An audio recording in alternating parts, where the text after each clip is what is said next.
channel, my channel, my content.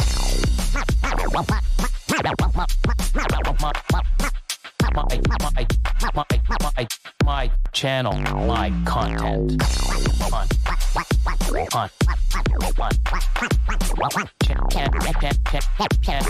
My channel, my content. Happy Monday. So, on the ball, gonna do this. Welcome to Mutation Creations, my channel, my content. Like always, I'm gonna ask for a sound check, audio check. This is the same thing. Video. Let's see. Let's see if it's good.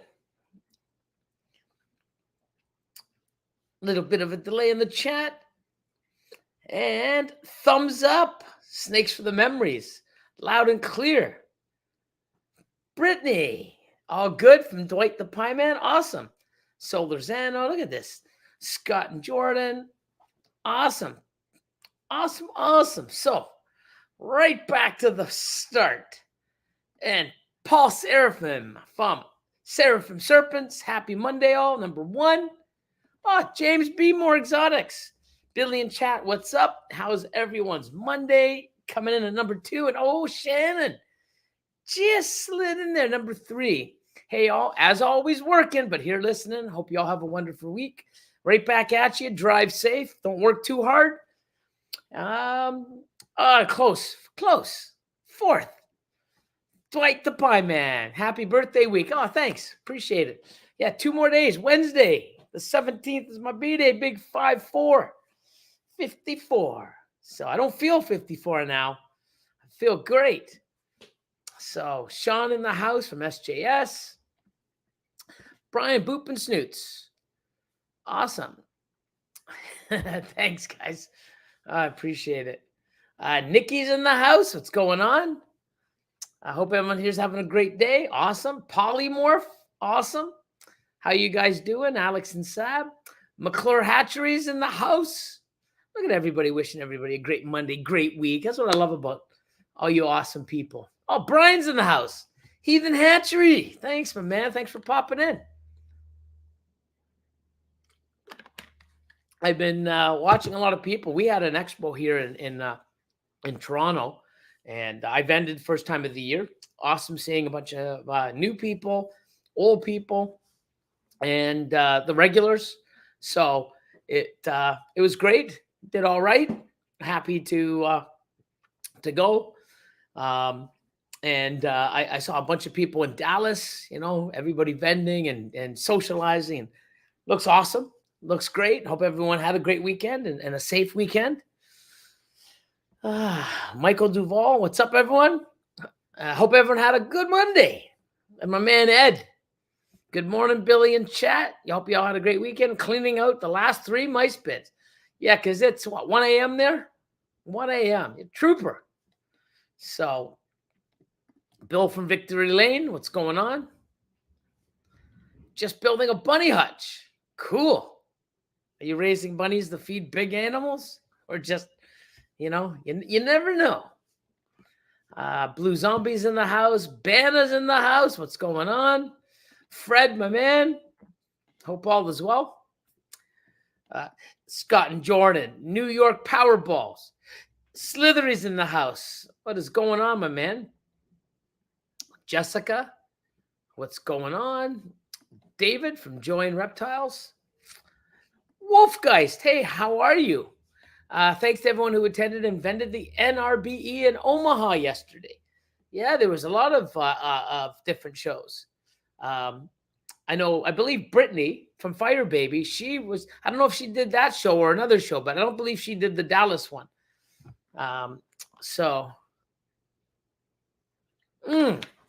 Look at this. So Python Prince, Chad says, hey gang from hyperspace. And it says, do we think Billy will remember the banner? Welcome banner tonight. Oh my God, I did it. You guys making side bets on my shit now? Oh, man. Oh. So still on my Unicity. Love it. I don't think I'm ever going to get off. So feeling great, looking good. My shirts are actually loose on me now.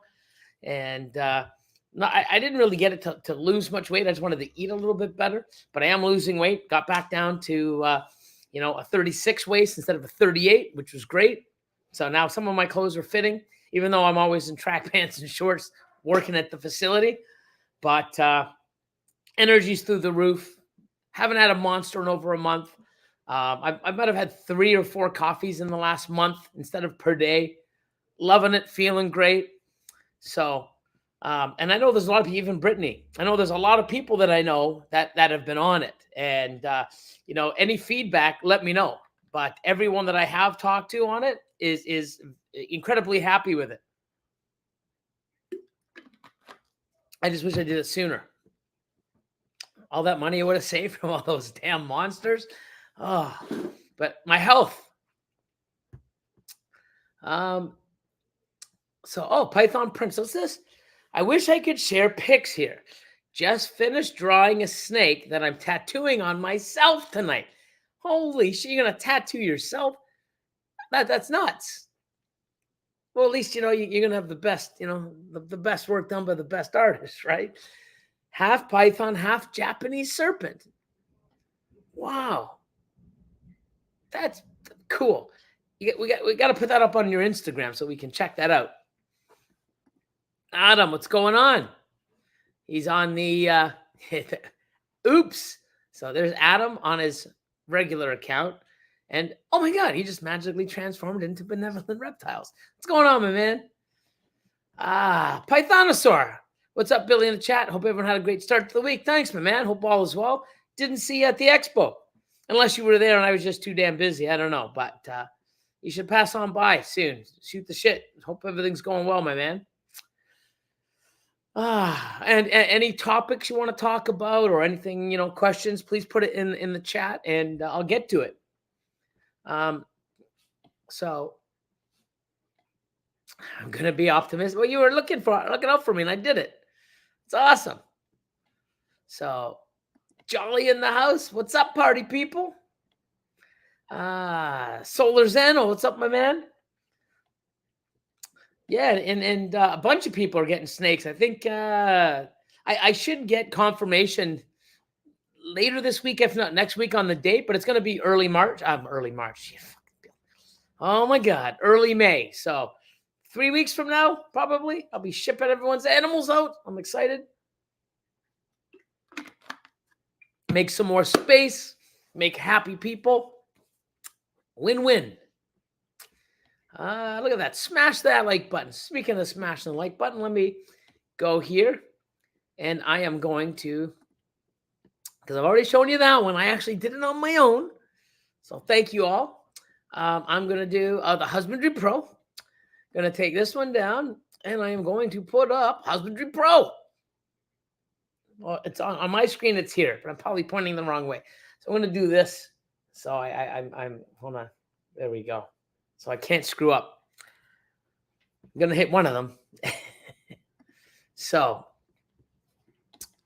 let's see.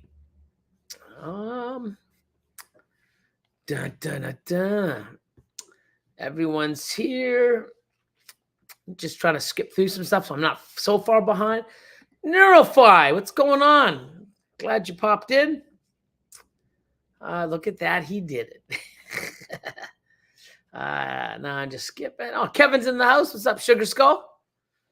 Sugar Skull Serpents. Blue Tongue Moore says, hi from Oz. Good morning. One Mad Fish. All good in the neighborhood. I'm trying to look at the logo. One Mad Fish. I didn't even, oh my God, I remember. Come on, man. Give me some credit. I'm getting old, but hey, What's up, Eddie? We'll see you tomorrow. Rob, Barnes Family Pies, what's going on? DNA Reptilia. Oh, thanks. Appreciate that. Full Tilt, what's going on? I passed by your booth, I think, twice yesterday, and you were gone. The wife was manning it, so you were either out running around doing something. But I hope you had a good show. Old man, pies and clowns. What's going on? Hope all is well. Hope that that situation worked out. GG Serpents in the house. Evening, y'all. Motivation Morphs. What's going on? Hope you guys are doing well. Says good Monday, Billy. Hope everything's going well. It is. 219 in the house. The other Chad's in the house. What's up, guys? Hope those snakes are bumping and grinding. Yep. We're pairing Wednesday or Thursday this week. So it should be a good one. I don't know how many pairings we're going, but we're like any day. I mean, I think our record is 6 clutches laid in one day. I think like there's so many that are like, oh my God, you haven't gone yet? You haven't gone yet? Like if they all go at once, I think we might break that record. But we have a lot of females that are very close that I can't believe some of them haven't laid already. So it's coming. Breeding season 2024 is really in full effect. Perfect. Picture perfect pythons driving back from Houston or to Houston from the NARBC show. Awesome. Let's see. Oh, happy belated yesterday. Bill from Victory Lane Exotics. Happy belated, my man.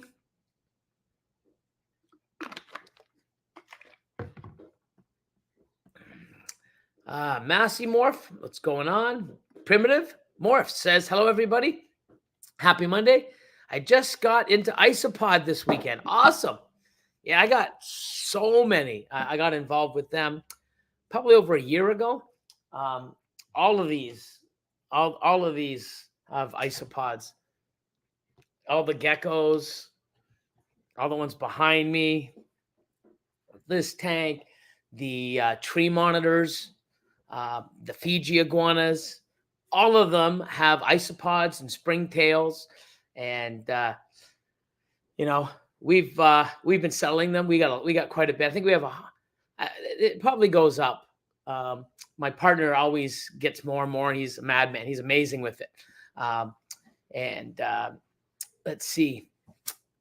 I think we have 128 different species of them. Some of them are long, this big. Some of them are tiny. Some of them are just colorful. Some of them are not. We got some spiky ones. They're pretty cool. And different isopods are from different areas and do different things and need different requirements. So I'm trying to learn a little bit like that about all that stuff too. And some breed really fast and some breed super slow. So depending on what you want to do with them, they're really cool. And when you start going down the isopod rabbit hole, man, there's so many cool ones. The scarlets and ember bees are my favorite. Well, they're up there, but there's some pretty cool ones.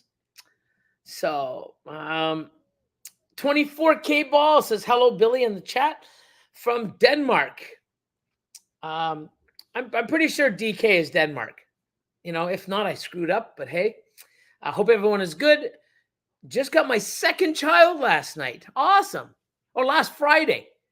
So I will be off work this week. That means I can watch this live. Well, thanks for popping in and congratulations. Wow. Boy or a girl? Second child. Amazing. Awesome stuff. Brittany, here's a question. What's your favorite part of vending shows? Mine is putting the snakes in people's hands for the first time. Yeah, that is really, really cool. Lately around here, we've had a lot of I guess pushback from the groups that want to sort of ban us all from having the right to own these awesome animals and creatures and anything that's exotic. So we've got a lot of criteria we got to do. The size of the enclosure they're in, and I understand it.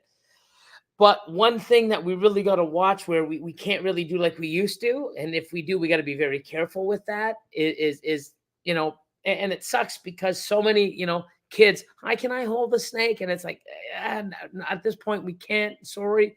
But, doing that and seeing, especially kids, they're just like, and they look up at their parents and, the parents are like sort of stepped back and going, oh my God. And it is amazing. It's the people,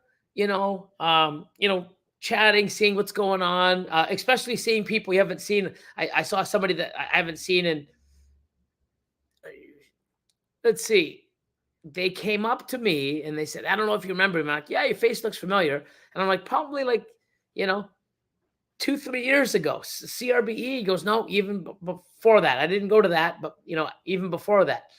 And I'm like, and he's like, I came to your facility, your old facility, pre-COVID. So we're talking 2018, 2019. And I'm like, wow. So, seeing how they're doing and, where they've come from and what they're doing now, compared to, where they were then. And you get to see new people going, hey, and people picking up new stuff. It's good. You also get to see the regular people that are in the chat all the time, in Canada, and they pop in. And, one thing that's good about here is, like for example, Gecko Diva, ALP morphs and VIP morphs. They all came down from Ottawa together, and they came, dropped in, said hello, went and picked up a whole bunch of stuff. And like always, I would say 2 out of the 3 spent a little more over their budget than they should have, or that they were planning to. But fuck, we all do that. But it's cool to come down and see people you haven't seen. And the one person I've never met in person, so I finally met them for the first time in person, and it's pretty cool. And seeing how they went and got into different stuff and picked things up, and it's great. Seeing that the other vendors as well, from different species. I mean, I'm just ball pythons at the moment, but it's good to see people getting into geckos and the plants, and then the isopods and bioactive and different species of geckos. And I mean, it's really cool. But I'm definitely going to say it's the people,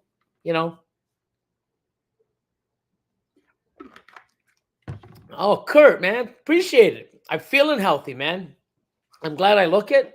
I mean, I'm losing a lot of weight. I've got a lot of that, I'm tighter now.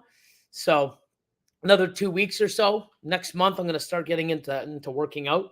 And and then probably eat a lot healthier too, even though I'm still going to always do the, UNICITY and the intermittent fasting. But just start eating a little bit, probably a little bit cleaner than I am now. And then, that way there's no sense working out if I'm eating like crap as well, right? You gotta sort of do hand in hand. Had an expo yesterday, and we all are. And today, on top of it, is ASF cleaning day. So mice are done, thank God. Awesome stuff. Let's see. Mosaic Morphs. Hello, everyone. Great to be here. Welcome. Thanks for popping in. Let's see. Oh, Ken. Happy Mofo Monday, Billy. Hope all is well. It is. Right back at you. True Grit. What's up, Tammy? Hope all is well. Grizzly Bears in the house. So, sup, people. Grizz is here for the rant, but came for the reptile love. I don't know if I'm going to get to a rant. You never know, though, right? And I don't want to be that rant guy, even though it fucking seems like, I don't know. Just things get to me, and I'm passionate about it. And that's about it. How you feeling today? I'm feeling great. It's awesome. I mean, I got a lot more energy now. I'm feeling better as I yawn. So I got to grab a drink. But it's been a long, few days getting ready for the expo and doing the expo. We came back and put all the animals away and all that kind of stuff, cleaned up a little. And then I took everyone out to dinner. And then, so it was a late night and then early morning. And, we've been working nonstop. They're still working in the back. So, but feeling good.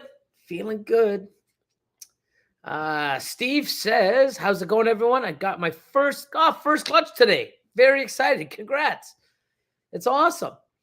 So now I'm just waiting. I got a couple, I think 12 clutches in the incubator, and now I got a week away until I can, like, cut another one. Like, oh my God. So you're excited you got your first. I'm excited. Just to get mine, so I can cut it. You're going to have to wait and peek in the incubator and go, oh my God, it's doing okay. Yes, it is. When can I cut it? Or let it pip, or, it's awesome. So congratulations, and hope you get lots more. Oh, wow. Look at you. You were vending in Hamburg in Pennsylvania. Or is that Pennsylvania? PA? Is that PEPA? I'm just going to say I was vending in Hamburg in PA. Or I would have come to Dallas. Sold 7 snakes, though. It was a good day, especially since I was on my own without Brian. Awesome. Look at you go. Amazing. Sick with it. What's up? How you doing, Billy? Been a while since I caught it live. Yeah, glad you're here. Oh, shit, this guy, Jason McAllister. Here's the guy that, I haven't seen. Actually, I don't know if I saw him because I didn't vend the last 2 shows. I did walk around them, but I don't know if I saw you, Jason, the last 2 expos. The one expo was 3 days after my surgery. And I went there and I sat behind the table and, did some walking and then sat and rested. I don't know if I saw you then, but I mean, that's a person that I have not seen since, I vended last, November was the last. So, and I got some swag from him too. So I'm going to I gotta do a video. We got to make some time and do another. It's not really a mail Monday because I only got 1 or 2 items of mail, but I got a bunch of stuff that Austin brought back from, was it Arlington? No, Arlington is now Dallas. Pomona. And then I've got some stuff local, like from Jason. So, holy fuck, talking about fucking like this guy. What the fuck? Kevin says, good evening, old man. Stay away from the monsters. I am now. Here's a 5. I haven't seen this guy in probably pre-COVID. Or maybe after COVID. No, I would say pre-COVID. I haven't seen this fucking guy in person probably five years. And holy shit, he's like, wow, thanks for popping on, bud. But yeah, I'm definitely staying away from the monsters, man. Healthy shit only now. Fuck, I feel better. No coffees. So if I'm going down from 2-3 coffees a day and at least 1 monster, if not 2, don't need it, man. Healthy. Health.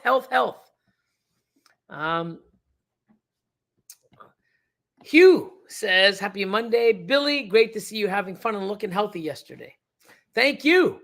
And I'm glad that I'm looking healthy. I'm not only feeling healthy, but so many people. I had another person that hasn't seen me in a while, and they're like, "Oh my God, I haven't seen you in a while, man. You're looking so good. Like you're losing weight." I'm like, "Holy shit!" I'm not even trying to lose weight. I'm just actually doing this intermittent fasting. So my body's losing weight for me, even though I'm still eating shitty. So, but it's the energy and what I'm not putting in my body so much, and the money I'm saving is awesome. But I'm glad people are seeing it, like, oh my God, like, it's awesome. It's always good when other people notice.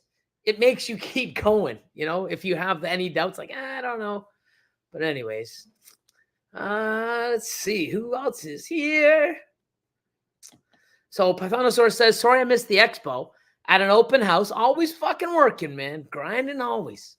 But I'll try to make the next one. Any updates on the Scrambler new gene sequencing with the shed people?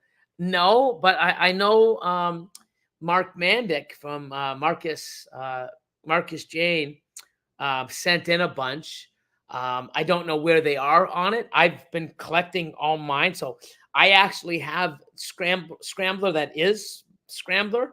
And then I've got the new gene, which looks so familiar and very similar in many, many, many ways that, we're collecting those sheds and I'm going to be sending those in once they have the sheds or the test for it.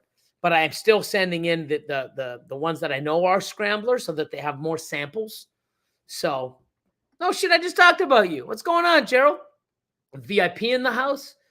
Bash Coder. Sup, gang?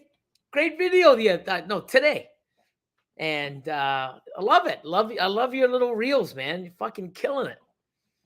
If you're not following, what am I doing? On my screen, it's here. I bet you it's over here. But anyways, fucking Billy.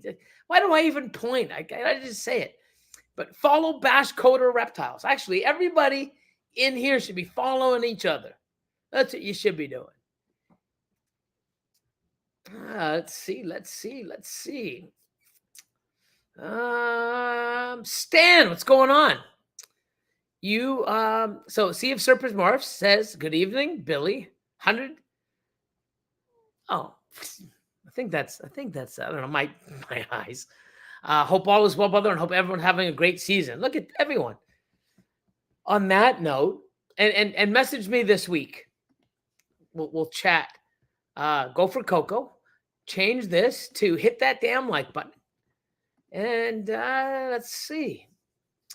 Matthew says, happy Monday, guys. What do you think Super Enchi Ultramel Monsoon will look like? Think it will be badass, waiting for test to become available for Monsoon to test our Enchi Pos double heads. So Ultramel Monsoon, I think, will be phenomenal. So we have like double and triple heads, like pretty much breeding size. We'll be breeding them this year. I like Ultramel Monsoon, Lavender Monsoon we have this year, Hypo Monsoon, Morpide Monsoon, DG Monsoons, Enhancer Monsoons. Next year, it'll be MJ Exanthic Monsoons and combos. The Super Enchi, I would hope the Super Enchi does give a deeper, darker tone to the Monsoon and also make the pattern a little different, maybe wider or, a little bit more scrambled or something. And then with the Ultramel on top should make it pop. But I have a lot of dark stuff in my Monsoon stuff. So, what are we breeding this year? Leopard, Enchi, Asphalt. Leopard, Enchi, Asphalt. Is it OD? I don't know. I've got so damn many, but I want this test to come because I see, and also Austin and a few other things, like from the clutches that we made, you can tell, like, well, look at this. That looks like a normal one, and this is the exact same animal. Wow, look at the eye stripe, the crazy pattern, the coloration. It's different than the sibling, even though they're the exact same genes. That head influence, or the Het Monsoon markers, we calling them, really stand out. So I'm very confident, but I don't even know the count we have right now, but I probably have 150 to 200 animals that are visual Monsoon, Het Monsoon, 66 or 50%. So we got a lot of testing on sheds, and I'm going to do it anyways and see how good our eye is. I'd be happy at 70, 80% of what we're holding back over the years proves out. I'd be happy. There's a lot of stuff too, where there's like, the Cypress Mojave leopard stuff. Could be. It's all really fucked up. The GHI special stuff. It could be. So I'm hoping. But definitely test and definitely chase it, because that's a hell of a project. I do like a lot of the double recessive stuffs. I think Monsoon with the Ultramel, DG, Enhancer, Lavender, Hypo, Albino. I'm even doing Albino. You name it. And, I think it's going to do really, really awesome stuff to the Monsoon. For Pete Snakes, what's going on? Hope all is well out east. Thanks, my man. I appreciate it. Say hi to the wifey. Let's see. Let me try to get caught up a little. Everyone's saying hello. Carl Wood says, what time is it there, please? Right now it is 7:31. You put your comment in at 7:11. Oh, there's Crystal. I don't have to say hello for me because I say hello in person. Well, not in person, but to you live. Jen from TJ Hutch Exotics. It's been a few weeks for you. Yes, glad you're here. Thanks for popping in. Oh, here we go, causing shit. Oh my God. Wise guys, what is going on? Thanks for popping in. Sammy, holy shit, bull python in the house. Just got back from Dallas. Yeah, I saw a lot of the pics. Yeah, which is awesome.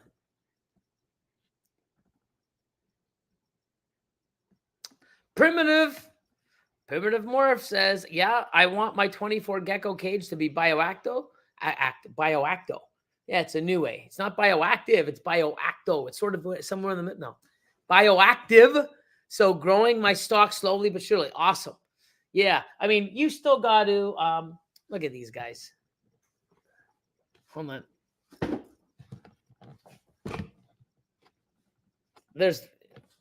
So here's the one here. And there's the other one there. It blends in so well. So, but anyways, she's at the water dish. He's just chilling in there. The only thing is, you still gotta, they still go and they poop down the walls. So I just gotta clean them. But when it's in the dirt, man, the cleanup crew, the isopods and the springtails, they do all the work, man. It's really awesome. And we got a lot of leaf litter and things like that. And I'll put in some odd stuff, in the ground too for extra food, like fish flakes, other stuff that we put in there. Sometimes I throw in, like we have eggs. We make eggs all the time, so we'll crush the eggs up when they dry, and I make the little shells and I sprinkle a little bit in for calcium and stuff like that. So they're really awesome. I really enjoy.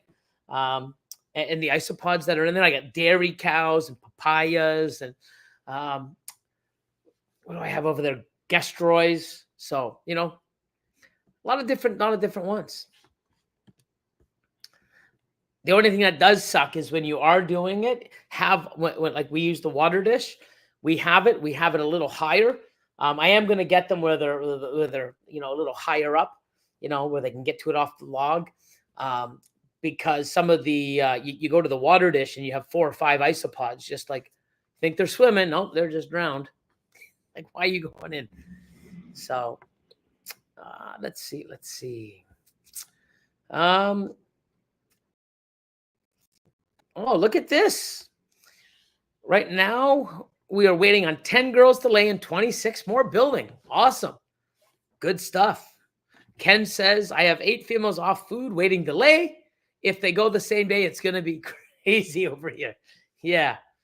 The only thing about how crazy it is when you get 8 laying, yeah, you're going to take half the day just, putting them away and getting them ready and making sure that they're empty, washing everything out. But, in a couple months or less, you get 8 clutches to cut in one day. It's cool. But then after that, what do you got? You got a lot of mouths to feed and all the other stuff. So,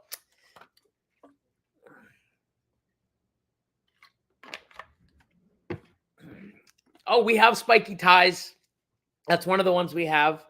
But I've seen some even better ones. There's so many cool spikies. So, unfortunately, they take forever to breed. Phil says, I know nothing about bugs.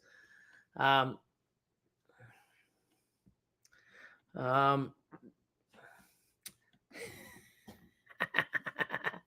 my God.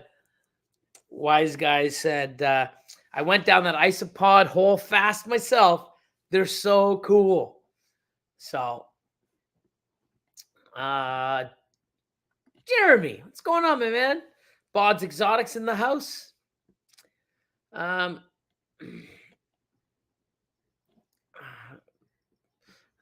see. So Brittany says, I think I talk too much at shows. I talk too much at shows. I need to just let people look and ask questions, or is it good to be chatty and engaged? It all depends on your personality too, right? I like to engage in conversation. I like to talk and see how, what people are looking for, what's their goal, what's their budget, what they're trying to do. So it really depends on you, because if you're not a really, talkative person and you're trying to be, it's really gonna I think it'll stand out that it's like, this person really doesn't want to talk to me, but they're trying. I don't know. But I like the engagement. I like to, hey, how you doing? How's your day? The quick chat, and look around. Anything I can help you with? Have any questions? Just please ask. I think you want to be like that. I mean, that's the way I do it. So, Sandra says, "Good evening, Billy. Right back at you." George, thank you. Hey, right back. Look at that wolf. Damn. Chris Clinton, hope all is well. It is. Keys, what's going on, Billy? Hope you and everyone in the chat had a great weekend. Awesome. Right back at you. I hope you did also. Let's see. MCBR. Tags Pythons in the house.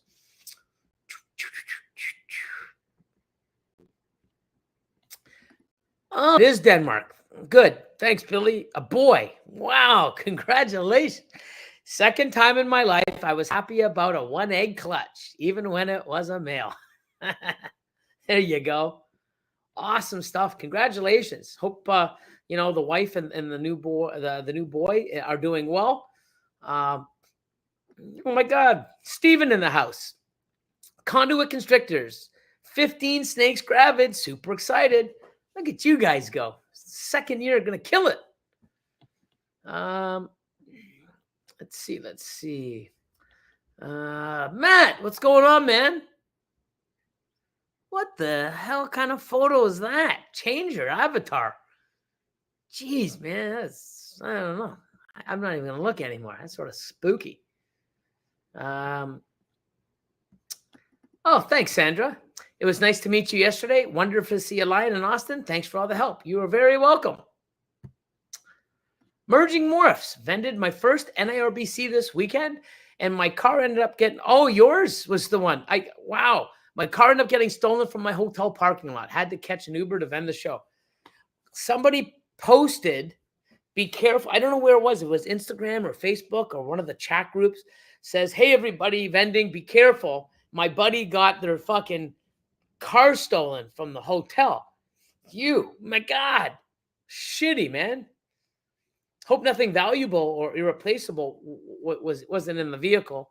And that's crazy, man. No fucking shit. Windy City Morph says, what's good, everyone? Billy, my boy, I'm coming up to visit you next month. No shit. Come on, bro. That'd be awesome. I don't know if Austin knows already, but I'll definitely tell him. That'd be sick. Can't wait, man. Look at you. You're only, 8 hours away? You flying or driving? But that's awesome, man. I can't wait. Finally get to meet you. So, yeah, show you what we got going on over here, all the madness. And, Kevin says, yeah, it's been years, brother. Congratulations on getting off that shit, man. Yeah, and it's funny because I love the monster. I love the taste. I love it. But you know what? It's not good for me. And I do get a crash later on, like even with coffee. Coffee, I feel it. But like when I drink a coffee, I feel it moving through my veins, right? Because I'm ADHD, hyperactive, and, I can feel it like, holy God, like, okay, yeah, it's kicking in. And I also feel like I get clammy sometimes. And, I feel that high, and then I feel the crash. And I do 2 or 3 of those a day with a monster, sometimes 2. My record is 3. Not like it's a record, like, yeah, 3 monsters. Fuck, it's like, here you go, every sip. You should have 911 on fucking speed dial. But no, it just, I don't miss them. I do like the taste and the flavor. I do enjoy them. But, this shit here, I know I'm better without it. Less garbage going in my body. I feel better. I have more energy. I'm healthier. I'm losing weight, even though I'm still eating what I want. And I know this does so much more for my body, my liver, other things. I'm much happier, and the way I feel. There's no way I'm going back, because I'm on like a cloud 9 for the last month and a half. Why do I want to give up something that I know is working? I'm seeing the benefits. I'm feeling the benefits, to go back. And this shit tastes good. Well, I only get the lemon one, so I don't know what the other one's like. But I love this shit. And this is my second one today. Sometimes I can have 3. There's no rush. There's no this. There's no spike. It's not like, oh shit, I had 3 today. Oh my God. Like, I love it. So I'm glad I got off the monsters also. So let's see.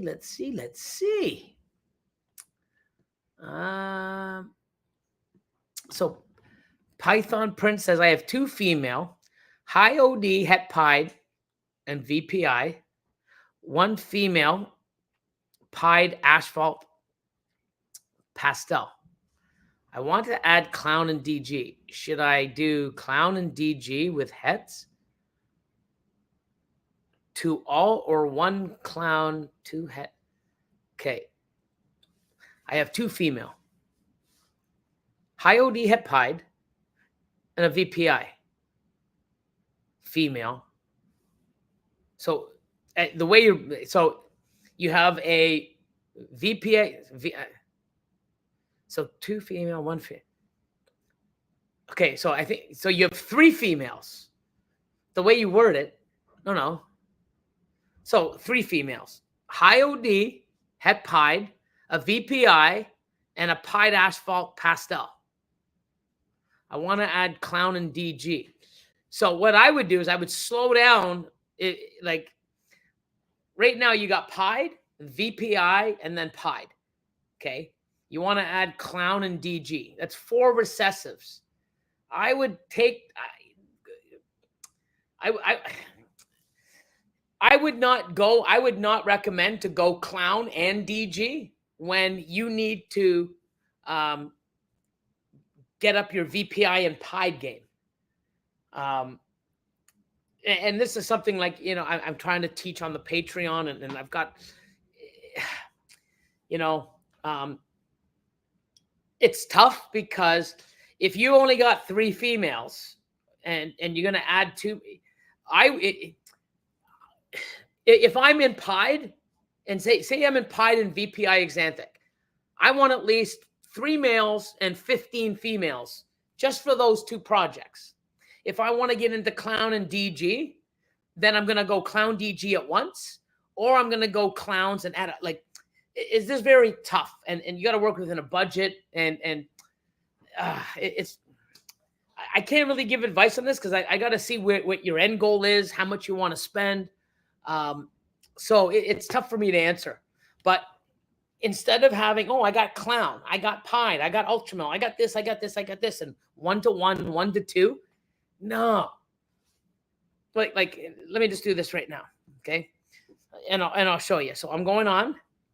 So I'm going to go here. I'm going to go my Husbandry Pro, okay? Now, I'm going to my Husbandry Pro, and I'm going to go to my animal list, just to let you know, okay? So I'm going to go into my animal list and search for piebald, okay? So pied. So for pied, okay, I'm going to go to the bottom. So pied. Let me just make sure, double check. So just for piebald, Okay. Let me just double check. Come on. Okay. So for pied in my collection, I have 1,158 animals that have pied in them. Visual pied, het pied, which most of them are, or 66 and 50. I don't really have many 66 and 50. So most of those are visuals and hets. What the hell is that? How did I get the little like? That's crazy. Anyways, I don't know how someone did that, but that's cool. That is cool. I never saw that before. Or maybe I just saw that. Anyways, so I have 1,100 plus animals that are pied, het pied, or posset pied. Can you say I'm in the pied project? Yes. Now that pie's going into, some of those are pied clowns. Some of them are triple visuals. I really want to get pied out there. That's why I'm strong in pied. All these people, oh, I'm working pied. What do you got? Oh, I got a 1.2. It's not really working pied. I would rather suggest people keep building and then adding new genes and growing the pied instead of having a 1.1, 1.2, 1.1, 1.1, and using hets as males. Here's another one. Oops. Let me try clown. So if I go clown, because I've been doing clowns and pieds for many, many, many years. I'm probably going on 15 years now.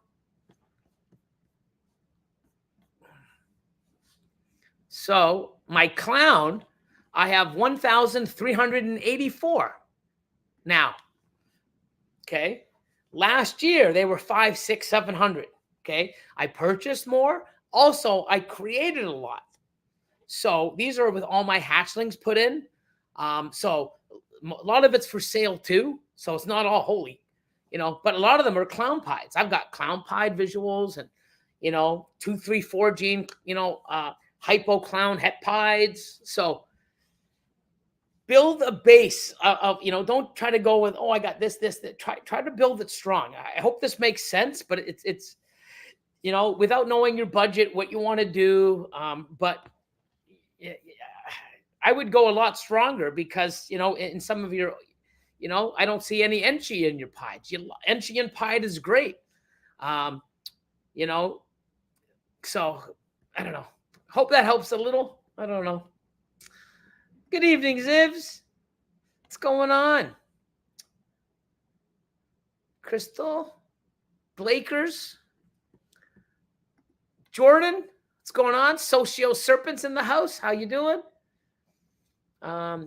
Sick with it says Ultramel Monsoon's going to be crazy. Yep. Robert, better late than never. Yep. Oh, yeah. You and the wife came in just right at the same time. Bam, bam. Hope you guys are doing well. Macomorph, how you doing? Let's see. Yeah, we should have those. We should have freeway monsoons, super asphalt monsoons, a lot of stuff. I mean, this should be my year of the monsoon. I wonder how many. Between Austin and I, we should have about 80 pairings for monsoon this year. So it's gonna be raining a lot monsoon. So I do breed my own feeders now. I definitely do. Love seeing the quality and proper sizing, and I enjoy it. So I definitely enjoy it. I wish I did it earlier. No shit, Hugh. You did not. No way. We were just talking about this yesterday. I think we were talking about it when you lost your daughter. My wife finally said yes to a snake. I get to leave the support group for men who don't have the permission to buy snakes. Can you give Donna a shout out? I sure damn can. Amazing. So you guys are probably ecstatic. Her, not so much.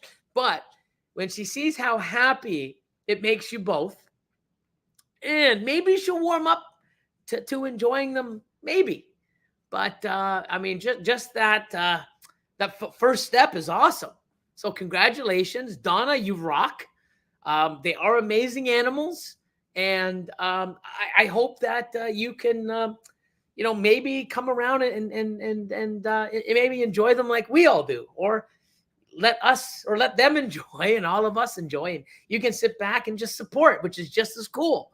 So, Donna, you rock. Sick stuff. I love it. Love it. So, there you go. Let's see. So, has anyone put Stranger in Enhancer G-Stripe? I have an Enhancer G-Stripe Heck Clown. I'm going to pair with Stranger GHI Red Stripe.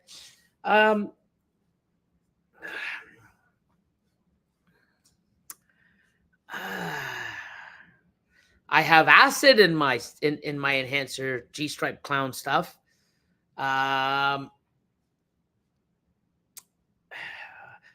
So we have a pastel leopard, yellow belly, Stranger Clown, Pos Hypo, Pos Pied.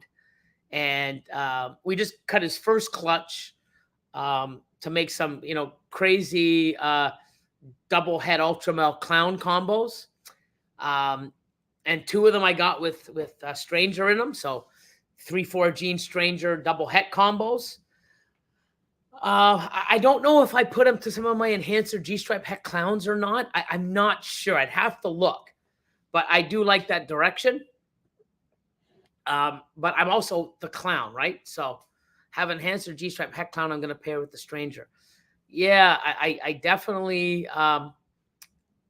even the GHI, red, yellow. Yeah, I mean, I don't think you're going to go wrong with that pairing at all. So,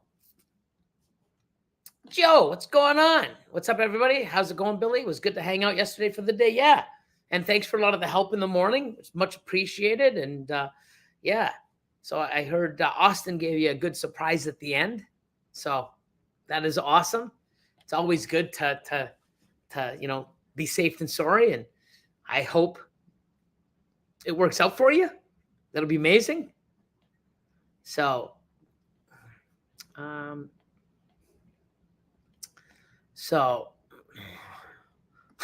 he changes. Kevin changes. Pastel Dream morphs. I will drop by for a visit the next time I'm up your way. I'm gonna miss. I miss going to the shows up there. It's been years, and congratulations on the health. Hey, appreciate it, Kevin. It's awesome. But yeah, man. I mean, I fucking pretty much live here, so I'm always here. If you're ever in the area, GTA, come on in, man. Come on, see the new facility. Graceful Python's in the house. What's going on? Isaac says, hello, Billy. Hi, everyone. Hope you're having a great evening. Mark, it's been a while, man.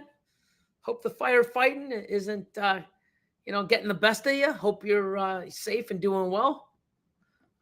What's up, chat? Hope everyone's having a great evening. Look at that. Theodore says, good evening. I made it 3 in a row. It's 2:30 in the morning for me, but it's worth it. Oh, I appreciate it. Thank you so much. Scott says, what up, Billy? Back in the gecko room, I see. I hope everyone made it home safe from their shows. Yeah, so this is like the gecko room. I got this is the green keel belly lizards. And I've got my tree monitors here. I got to build some more cages because I got more of those coming in. So a lot of cool things that are going to change in this room. But just because my Mondays are so late, instead of driving home, and then I'd rather just, while I'm here, I get more work done here. I get to do it live, and then I get to go home. Oh, look who it is. What's going on? Glad you popped in, and hope all is well. Hope the hoggies are, I'm pretty sure, because I've seen a few that they're out of brumation, and hope you're breeding away, and hope you get lots of cool stuff. Let's see. Let's see. Of course it is. Of course it is. So, thank you. I definitely am. And I've been saying it for a long time. Like, even if you ever remember about 2 years ago, maybe 2 years ago, I said I was going to stop doing the Monday nights for a while. Ended up being almost, if not a year, over a year. Just because I was just too busy, running around, stressed, trying to get stuff done. And I just said, I have to cut some stuff out. And it was this live stream on Monday. And I'm glad I took it.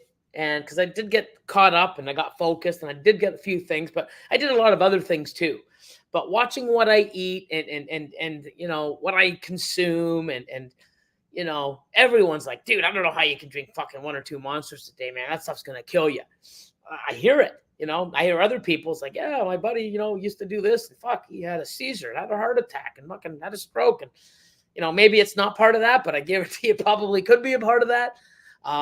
But I do enjoy them. I did like it. I like the energy. I mean, I'm hyper already, but I know now not having them and getting that energy replaced with something healthy. And,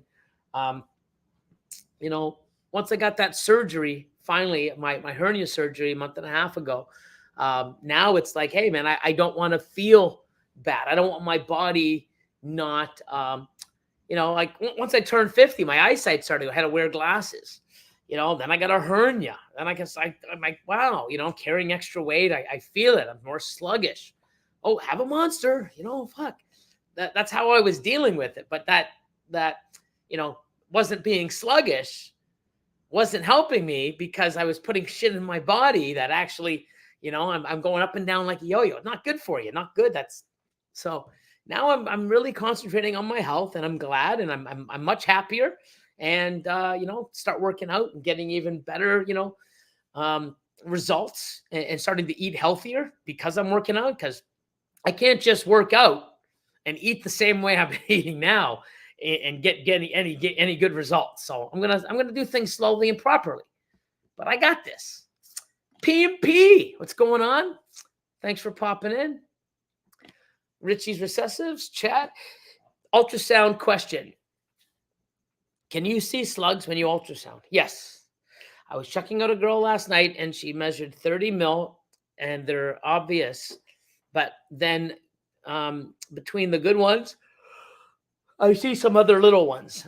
So what you want to do is once they get a little bigger, you can see, and you can actually look to see if the embryo, you'll see the embryo. I think we did a video with it, and Austin's like, see that? We sort of zoomed in with the probe, and we said, see that? That's the embryo. You can see it. But you can see if it's there or not.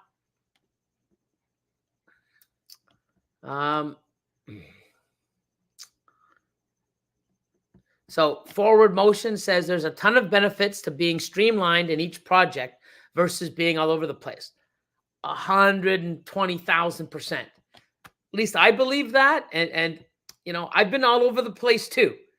Believe me, it's better to just, because now, you also, I got my Pied project, got my Clown, my Ultramel, my this, my this, my this. Well, you don't really have anything to really start christening and crossing, or you have something where it's like, oh, now I want to get, this gene in, you got to do this. And then you only have one, but I want to do this and I want to do this. Well, if you only have 1 or 2 visual pieds and you want to do 10 different projects, you got to choose because you only have 3 females. So, it's better to me, I think you nailed it. Tons of benefits to being streamlined in a project versus being all over the place. And I totally agree. Now, if you can build projects properly and with a good budget, keep building them all that way, and you have 10 of them that are built properly with, 10 to 15 animals in a group times 10 groups, 150 animals. Holy fuck, you're gonna do some damage. You're gonna make amazing stuff as long as the quality's there in the animals with the genetics. You're gonna do well. Thai Monster says, love your videos, very informative and entertaining. Curious. If you had a VPI banana lesser male, what pairing pops into your head first? VPI, banana, lesser male. I'd stay away from pied. I'd want to bring, lesser and banana and VPI if you're going to put it into clown or enhancer or DG. You know, I'd want something deep and dark, leopard, confusion, stranger, enchy, to make those combos. But VPI, because there's lesser, I'd stay away from pied. And VPI clown is great, but I would sort of go to the DG route, enhancer route first. That's just my opinion.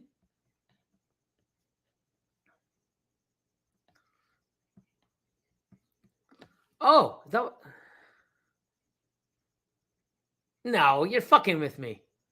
You gave a thumbs up and it pops up. Ha ha, my phone does that too. No. You're fucking with me. No. It does not. Chad fucking. Hey man, hold on. Thumbs up. What the? No way. Oh my God. What the fuck was that? Thumbs up. Thumbs up. Oh my God. What is it? Is someone doing this or is this me? Because this is crazy. I never knew you could do shit like this. How do I get the like? Like. Thumbs up, like. Wow, there's so much I need to learn. This is fucked up. Oh my God. I hope you guys can see it. It's not just me. Billy's like, what the fuck's in that? You guys are probably sitting there. If you don't see what I just saw, you guys are probably going, what the fuck is Billy drinking? There's got to be LSD in that fucking Unicity stuff. What's going on? I hope you saw what I did. I just saw fireworks and all the, I don't know. Anyways, I'm just going to keep moving. Oh my God. So much stuff I don't know. I'm always learning something. Wow.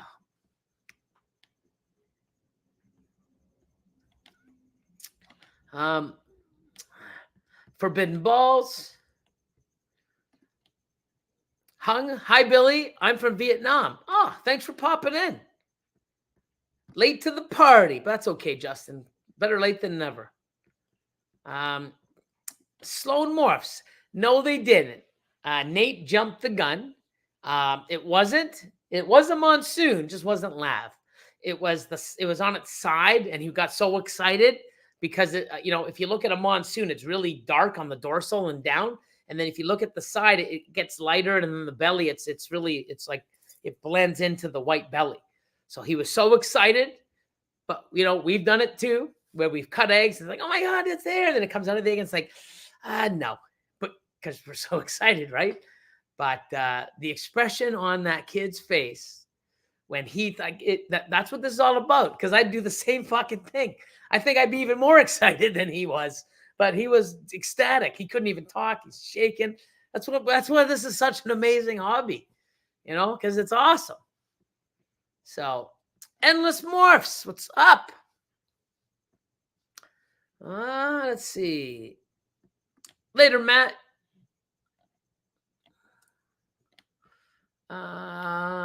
Let's see. Oh. Garcia, what's going on? Hope all is well. It is. Let me go here now. Let me change. I'll go for Cocoa Dark. Go for Cocoa Dark, which is the small chip. And we'll put Husbandry Pro banner back up. Go back and see where we are. Rich says, over 100 watching, and more than half of you need to stop sleeping on the like button. Thank you. Selective Creations, how's it going? It's going good. Here with you guys, so of course it's doing good.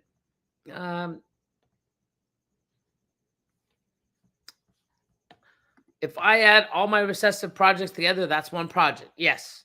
And it depends on how you build it, right? So AMP Universe.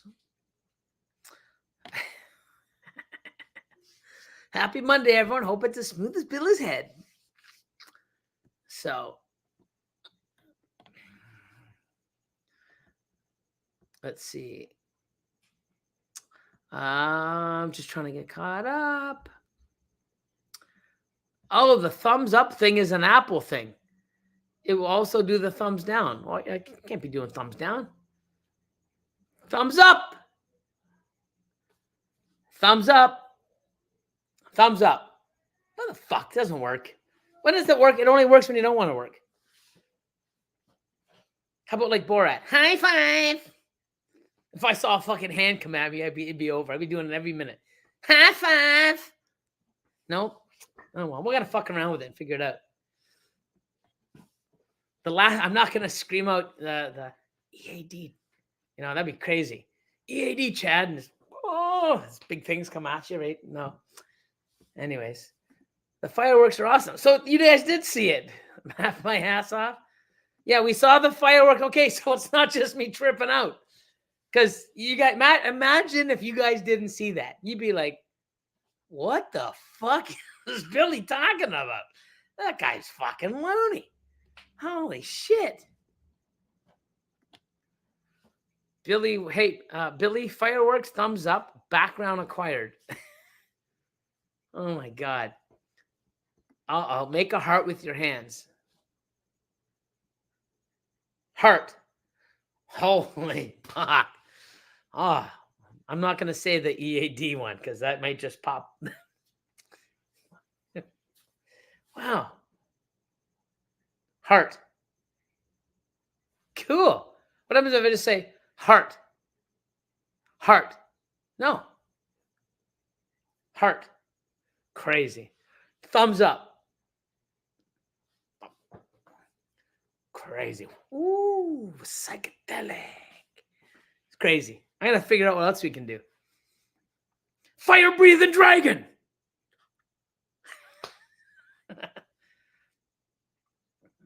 Hawaii surfer. No. Anyways. Where was all this shit last week when I was like, donkey, hee-haw, sheep, bah. Fucking been crazy. Farm animals jumping around over my shoulder and fucking been weird. But anyways, let's move along here, guys. HMB, what's going on? Banna says we can see all the effects. Okay, good. I think you can Google what gestures you can do to get certain reactions. That's cool. I never knew this.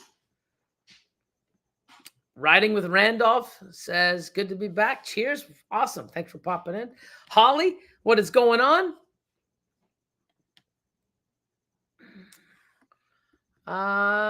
You should see what happens when you pat your head and rub your belt. No, it's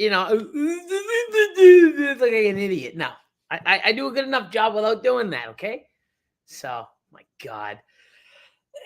So, what do you think is the next top DG enhancer project? I've got it going to like, the Monsoon stuff. So we should see some of those this year. DG monsoons, enhancer monsoons with combos. MJ Exanthic next year, maybe later this year, but MJ Exanthic. I still have a few shots at, triple recessives, enhancer DG clown, enhancer DG pied.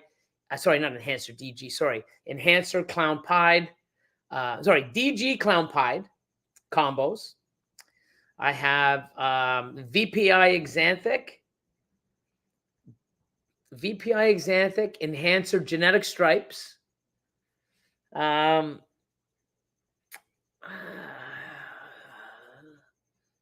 else do I got with the DG enhancer stuff? More super asphalt stuff, freeways, DG clown, DG clown combos, DG pied combos, hypo enhancer stuff, Ultramel enhancer stuff. So, it's pretty cool. It's coming. A lot of cool stuff. And I can't wait to see what other people are doing with it too. Let's see.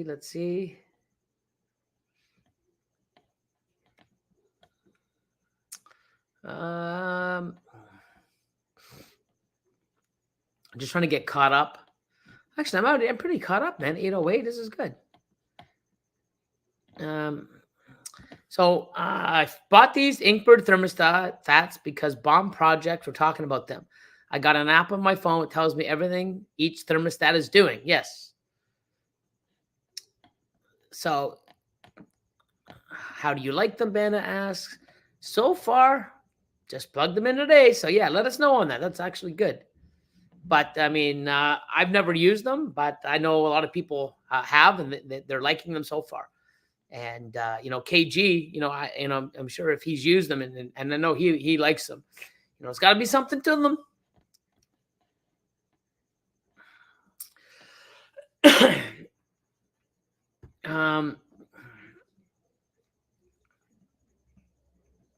So hold on, let me see. The light.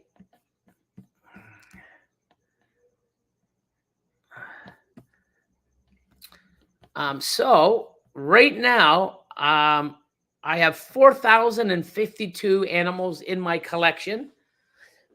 That's including animals for sale. Even though I haven't posted lots of stuff, I got a lot of animals that I'm just feeding away.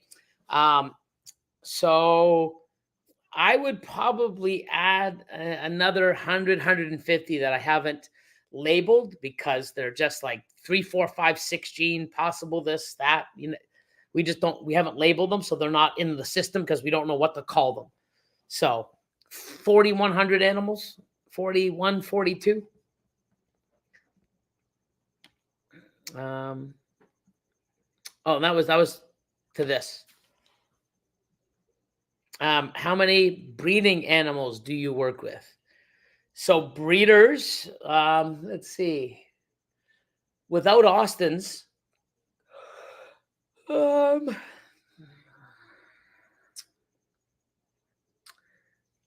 gonna say we have probably 650 breeder females, and give or take. And when I say breeding size, I would say about 200 of them. They're over 1,100 grams. We've moved them over from the from the holdback room to the adult room, so they're in there. But we pair 350 animals a year roughly. The other ones aren't ready, but so SNK says, love my Inkbird. I'm using one on my incubator so I can make sure I have no issues with temp. Oh, yesterday, the whole weekend's getting to me now. So 8:13, caught up. Wow, that's a fucking first. Woo! So let me take that off, and now I'm caught up. So Rich says, I've used the Inkbirds for years on my reef tanks. They work good. I have 15 running at the moment, and only ever had 2 fail. That's amazing. For years, so that's good. That's amazing. I myself use the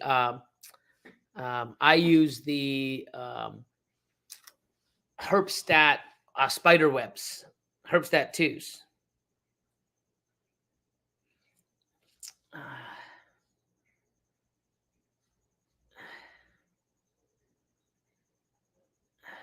So I'm just checking out email. 1 second, not email, text message.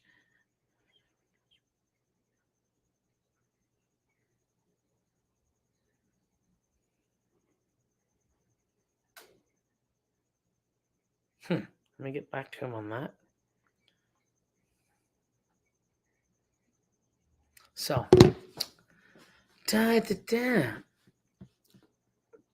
So Selective Creations, do you work with Monarch? I don't.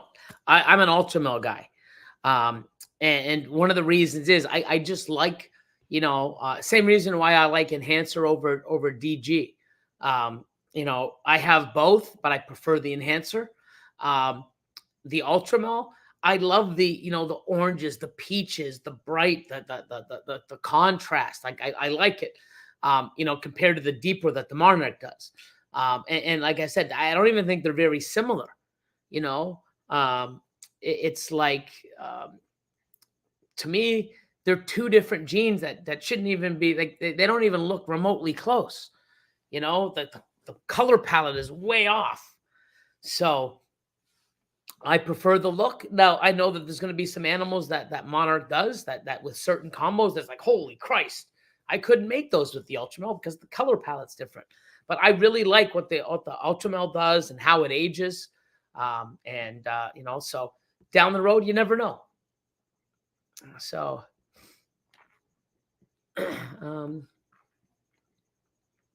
so a lot of people talking about their Inkbirds. I love my Inkbird, no issues. Been using them forever. Upgraded to the version with the Wi-Fi and can track while I'm away from home. Yeah, they're amazing.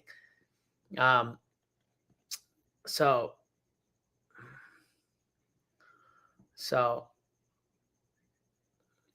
Monarch and Monsoon, it might be, yeah. I mean, I want to see what those tones would do, right? And Monarch, Monsoon, I know Showcase would be working with that because he's got a lot of each, and I'm sure he's probably making doubles or triples already with that combo.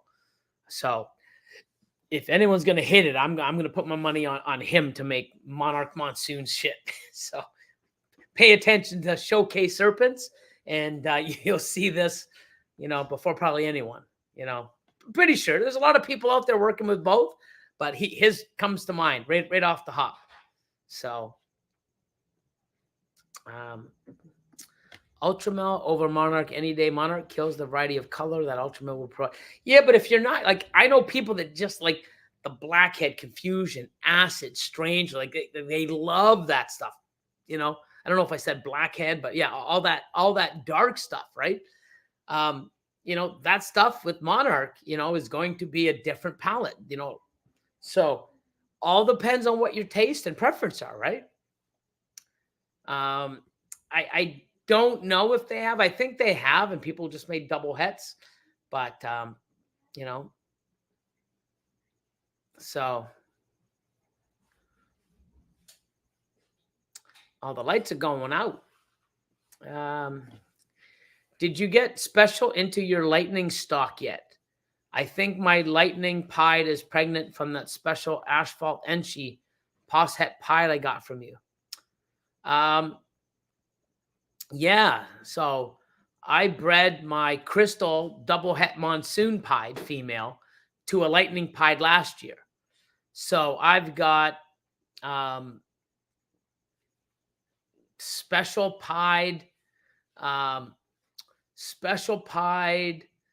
double het MJ Xanthic Monsoons, and they're 50% het Monsoons, but here's one. Here's another one.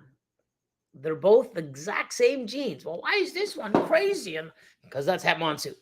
So, and I did really well. I got 2 males, 5 females. So, yeah. So, MJ Xanthic Monsoon pieds. Pretty cool. Coming. That's going to be late next year. Coming. There you go. Go for Coco. Upstate. Nice of you to pop in. Upstate New York. Morris in the house. Oh, here we go. Patrick and Scott. Good evening, Billy. Great seeing you and your team yesterday. So this got to be, this is the old man. This is Scott. It's not Patrick, because Patrick said, great seeing you and your team yesterday. Scott's sitting there like going. So how the Isopod's doing? They're going awesome. So they're great. I love doing them in the bioactives, and a lot more animals I got coming in. They're all going on the bioactive. So, it's pretty neat. It's awesome. So, good seeing you. It's been a while. I see your son almost every weekend. So, good seeing you. You guys got to come out, hang out, come over to the facility and check it out. Sure is. Yeah, see, I know. There's no way Pat would be going, great seeing you and your team yesterday. He'd be like, "Yo, you yahoos." It was good talking to you, yahoos. So, oh, thanks, man. Absolutely love. Go for Coco. 409 Morphs is my guy for that. Shout out to Glenn. Yes, sir. What is my top goal with Enhancer? So we've got Enhancer G-Stripe Clown. I've got a lot of triples and a lot of quads in that project. It's tough because I don't really have goals. Like top goal. I just want to get like Enhancer, into MJ, Xanthic, and Pied, and then Clown, and then like I don't really know. My Pastalenci Super Asphalt Enhancer is fucking insane. Like it's nuts. If you haven't seen it, it's on my Instagram. Let me just see if I can pop it up quick.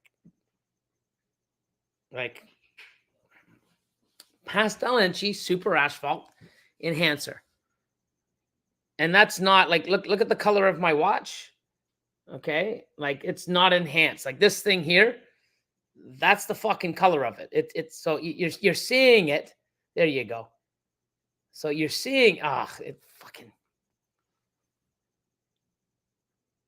Oh no, there you go. There we go.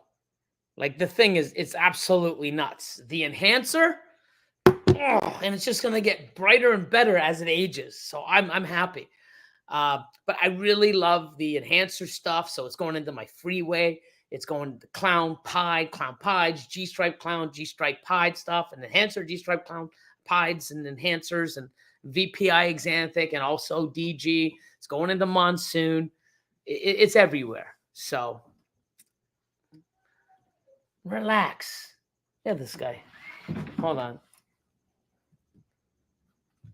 There you go. So now the lights are off and everyone's going to start coming out. The freaks come out at night. So, yeah, definitely. You got to come in and see them. They're doing awesome.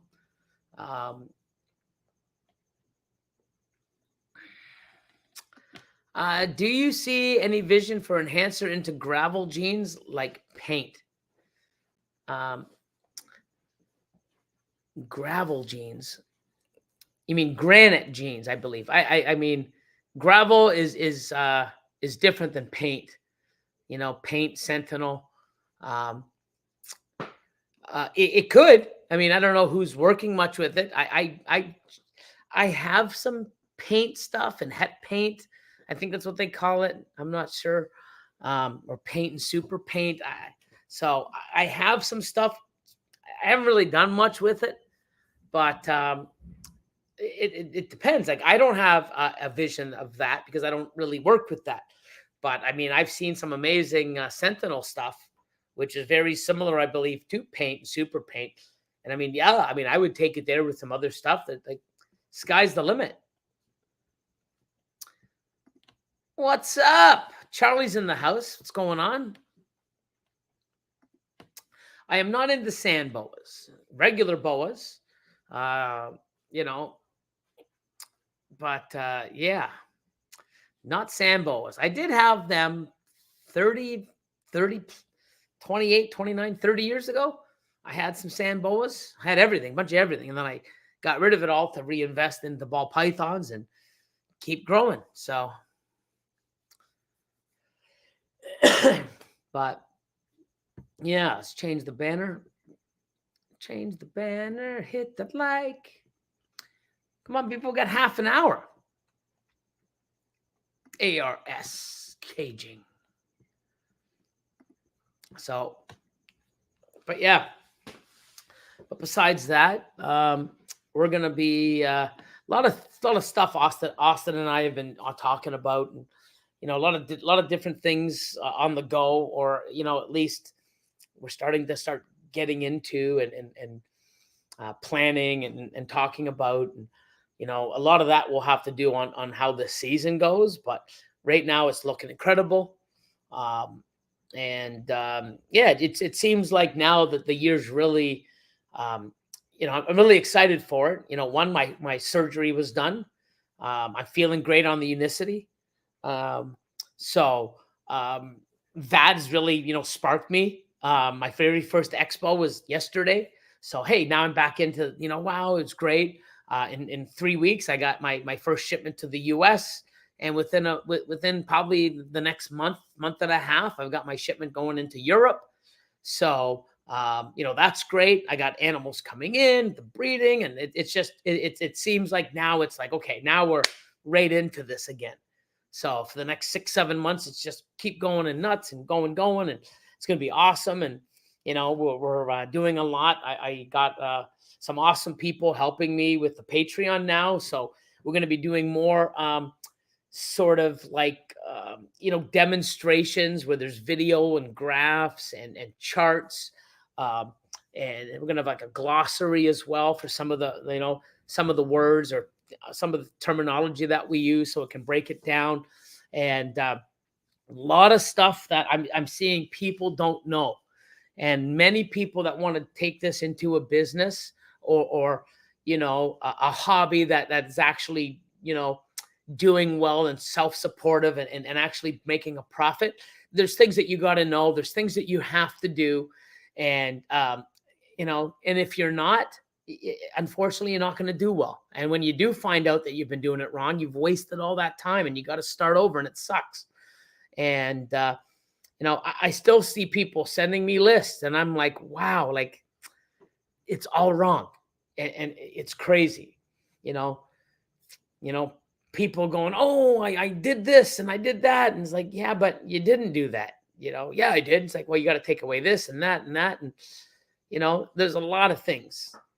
So I really want to see people do well, or at least understand where they are and what to do and how to look at things differently, so that you can actually see and say, hey, wow, you know what? I'm not doing this at the best of my potential. How do I do it? Okay, let's start. And that's up to you when you want to start. But I'd rather you not spend 2-3 years and go, oh shit, I've been doing this wrong. I've been losing money. Oh, no wonder and I see it. And unfortunately, people are selling out. They're getting out of their collections because they put in 5 years and did it wrong. And now, and the worst part is, okay, people are selling their collections and they're trying to get COVID money prices. Okay. First of all, your animals aren't even the high end. They're sort of like lower end, and you're trying to get top dollar for it. And there's one person's like, yeah, well, I'm trying to get rid of it. It's been over 2 years, because you're asking way too fucking much for it. You know what I mean? And if you're going to sell a collection, okay, and even if it's a decent one, you're not getting top dollar for everything, because a lot of times someone will buy it and say, hey, I'm going to keep 60-70% of it and I'll sell the rest. If you're paying fucking retail for every single animal, well, why buy it? You can just go buy the retail for the ones that you want and don't have the fucking worry about, like, it's nuts. It's crazy, And then it's funny because there's other people that it's like, what do you want for this? And they give you a price and you're like, holy fuck, that's ridiculous. Will you budge on it? Nope, that's the great stuff. Well, yeah, but I mean, that's the great stuff. That's why, people are asking for it. They're like, put the stupid price because, what, do you want to sell, or do you want to, keep an imaginary price that you're never going to fucking get unless you sell every one individual? And even at that, good luck in this day and age right now. And they put this stupid price on. And then a couple months later, I'm like, hey, man, it's like, yeah, no, I got rid of that. It like, wow. And I was like, wow, you were asking like 12 grand for those 4 animals. You know what I mean? And you wouldn't budge. And then you sell them for 4. Fuck, I would have gave you 9. And I would have been fucking happy. And you like, people don't understand what the fuck they're doing. You know what I mean? Hi, I want to sell this day one. Fucking what they want is fucking so high. Of course you're not going to sell it. No one's stupid enough to buy all those animals at that price. But you won't budge. And then 4 months later, the price drops and drops and drops until someone's like, hey, man, I really need to get rid of this stuff. Will you give me nothing for it? Of course someone's going to say yes. But you know what? You should have went back and talked to some of those other people that were interested at the high price. Well, not interested. They said no, but people just don't know how to do shit. And it looks good on them.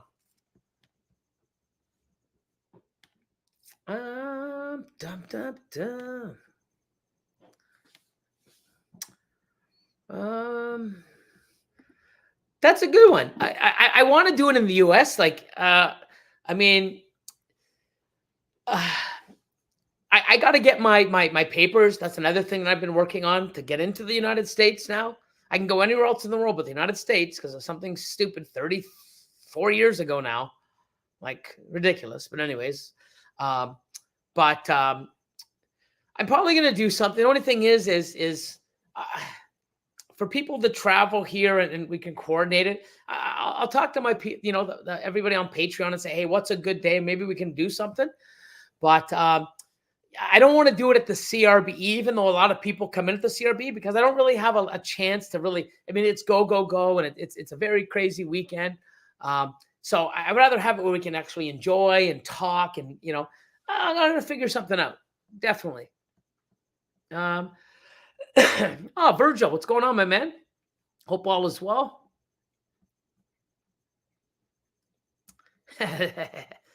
It's crazy, It's like,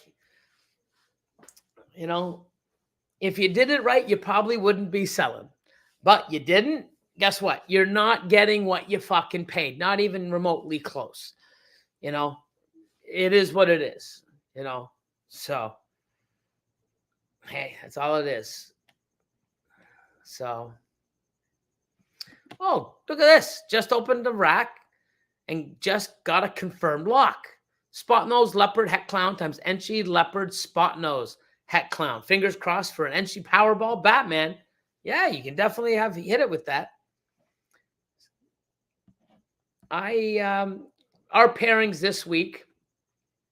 We're gonna pair Wednesday or Thursday. So Thursday and Friday, I'll take a peek and see what's locked. So my excitement will be later in the week. But yeah. Oh my God. So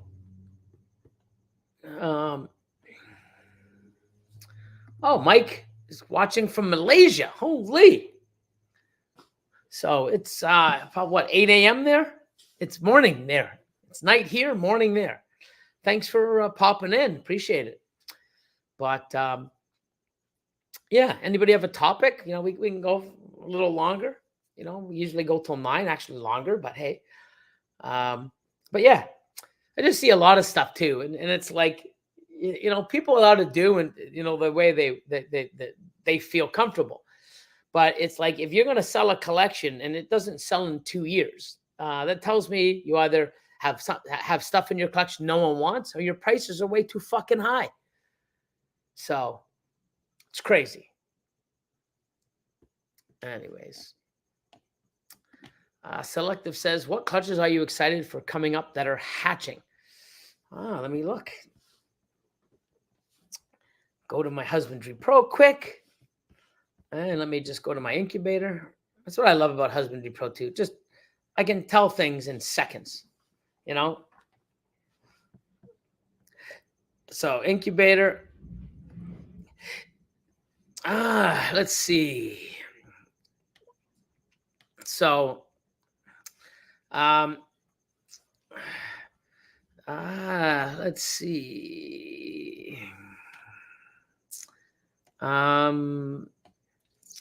Next clutch, April the 30th is the hatch date.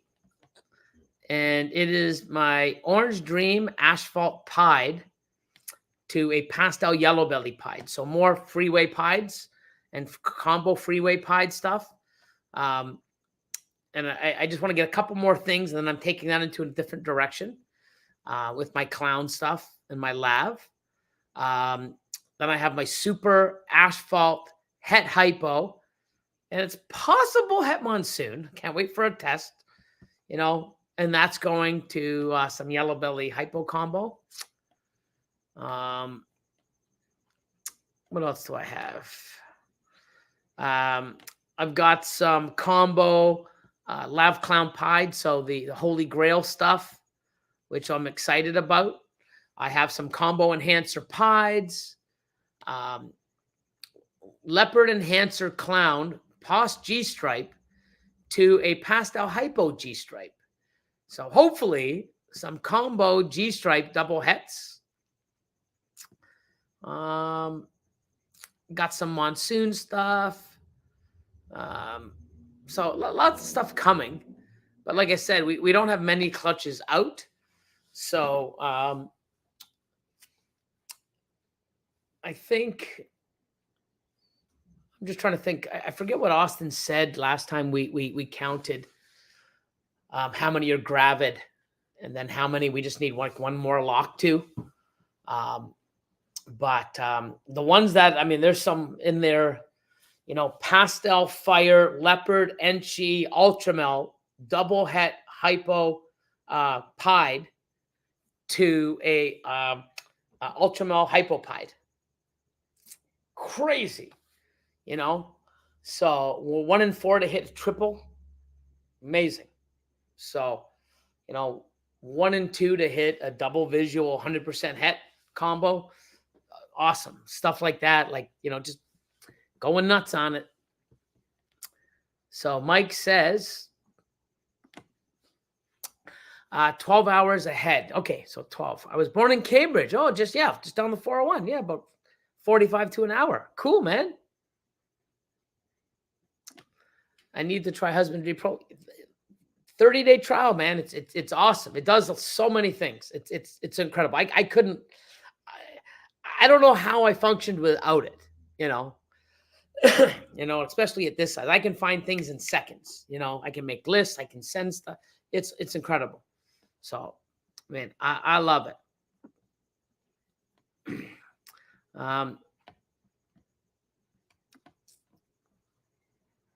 I'll be coming to you for a double visual het something real soon. Cool, man. You know I'm here. Craig Bashcoder, Reptiles, says, might be redundant, but what's the main reason you think people get out of the hobby? Lack of solid info and advice mentoring? You know, unfortunately, there's some people that get out because life in general. You know, they've been laid off. You know, couples have separated and they've had to split the. I don't know what the number is on that, and you know, when people do get out, they always have a reason, right? No one's going to come out and say, I'm getting out of the industry because I'm not making money. Who the fuck says that? No one. Because, you know, you can't even be in the hobby. Oh, you're in the hobby to make money. Oh, you're in the hobby and you do this and you've been doing it for years and you make money selling animals. Oh, you're such a bad person. It's fucking crazy how no one talks about the money aspect. And, oh, you're bad to care for these animals, invest your time and your life and your passion and everything into these animals to make money off of them. Wow. Like, wow. I mean, you know what? I'm supplying my passion. You know, I'm selling animals to, you know, invest in other animals and better equipment and better things. And they make better stuff and grow my passion and everything else. But that's bad. It's ridiculous. But people say they get out for the wrong reasons. Okay. Or not for the wrong, for like, they're not going to say, oh, you know what? I'm not making money. I want to get out. You know, a lot of people have health issues and stuff, and I get it, but I think that's very small. I really believe, and it's by looking at the collections. And unfortunately, I've seen people, I've seen them send me a list and I look at it and I'm like, holy fuck. Like, shit, you should have exited it years ago. Like, it doesn't make sense. Too many of this, you know, everything's got fucking bell complex. So when you breed it together, you're making 5-6 gene white animals. It doesn't make sense. All their breeding animals are fucking hets. It's like, what the fuck you even have these things for? It's like, wow, invest in a proper male to go to these females and you're not making 80-90% of garbage that no one wants. People don't understand. So I actually think, I don't know if it's lack of solid info or advice and mentoring. You know, they maybe got it and didn't apply it. I mean, I don't think everybody that's on my Patreon or that's been on and left or gone and come back or what have you have watched my breeder 1, 2, 3 and how to get into projects, breeding projects properly and the years down the road and how to get into recessive on a budget. If people watch those, yeah, it sounds cool, but I'm going to do it my way. Phenomenal. Do it. Wish you luck. Okay. So, maybe they just didn't listen. They didn't apply it. Oh, you know what? I don't want to spend any more money in this. Okay. Well, if you want to get into business and you want to do something, you want to you can't not invest in better animals or put the time in and produce better animals and then hold those animals back instead of selling off the good ones to put money in your pocket. Wow.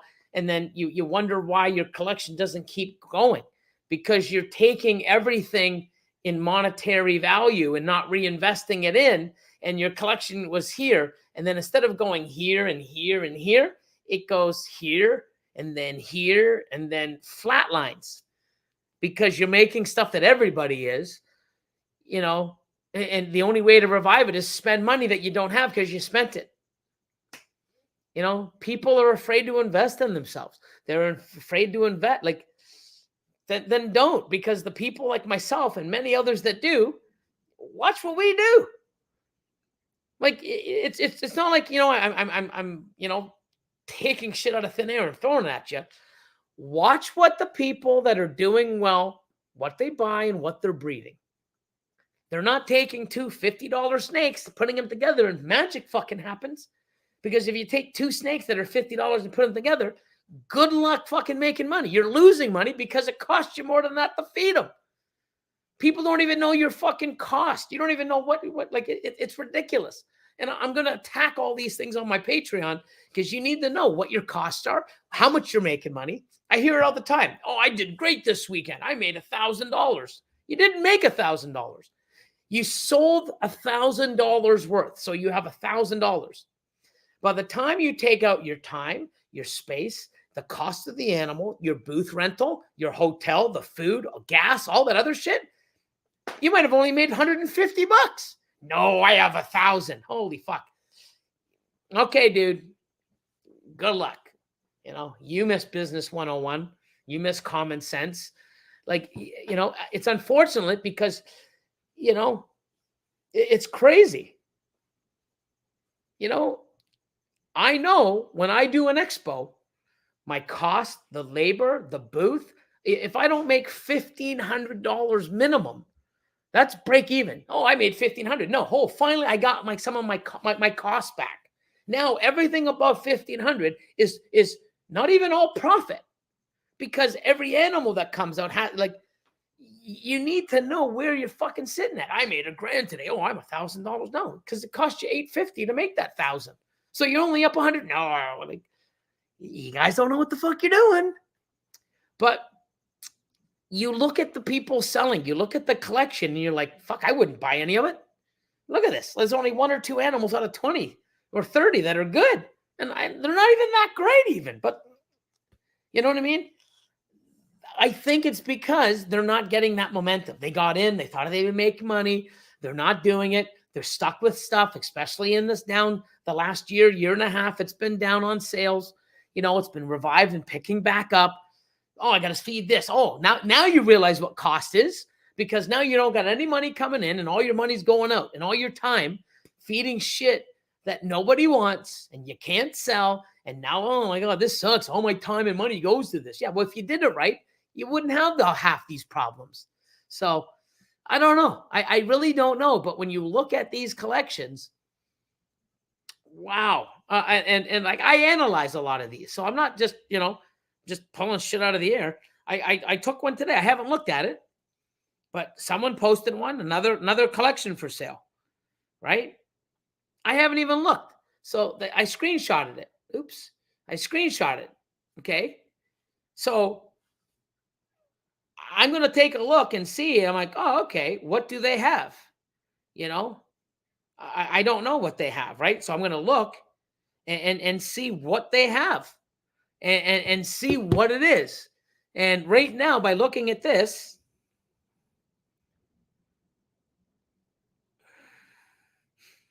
there's probably 150 animals on this list. 150. I want to take a look and see, because I use this and say, hey, like, because I'm very analytical. I look at stuff.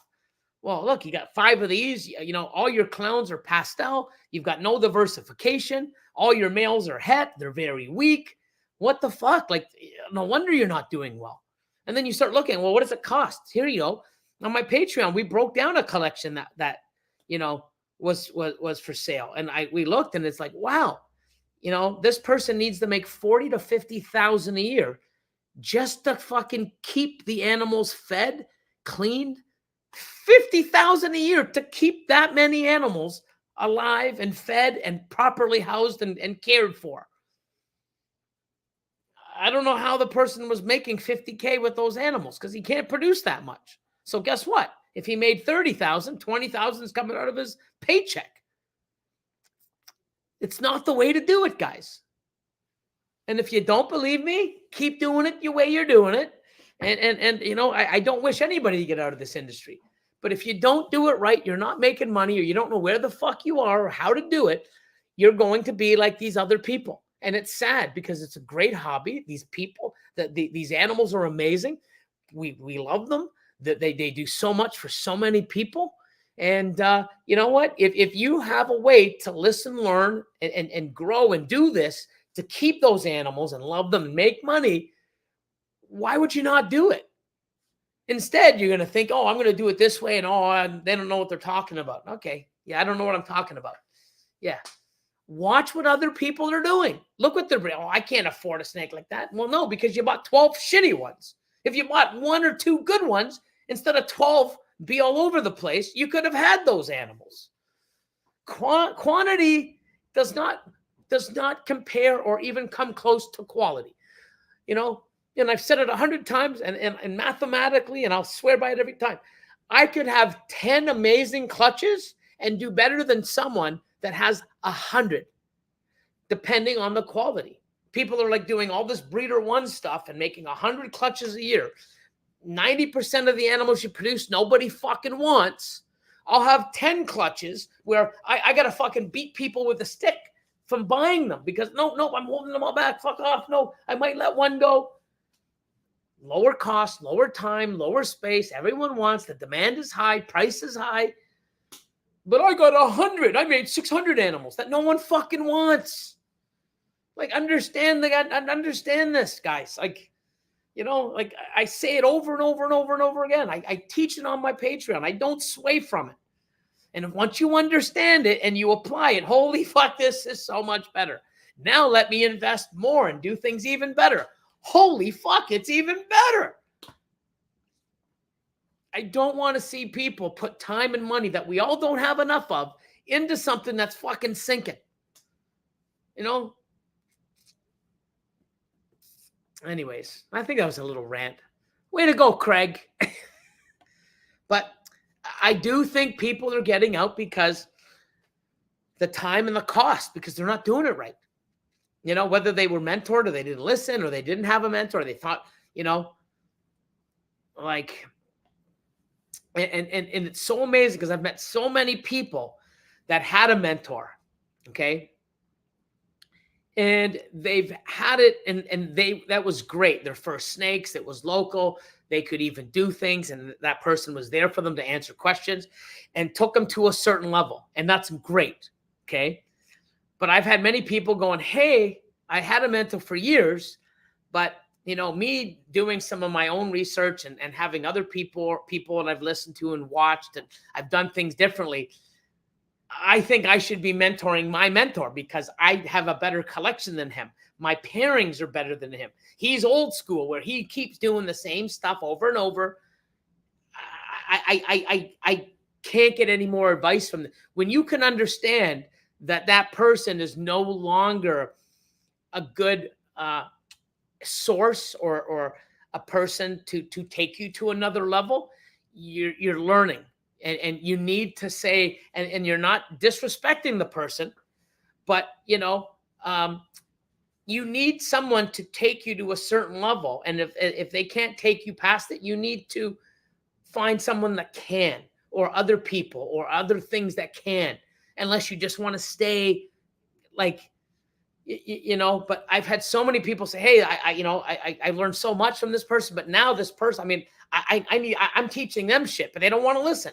Yeah, you're right. Not that they're wrong. Maybe they're happy where they are.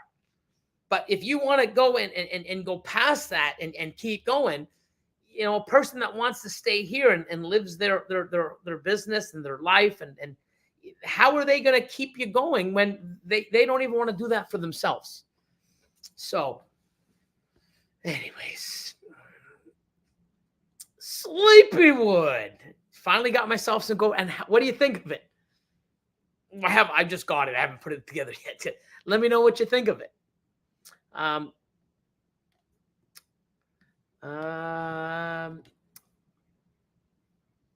haven't seen hypo also.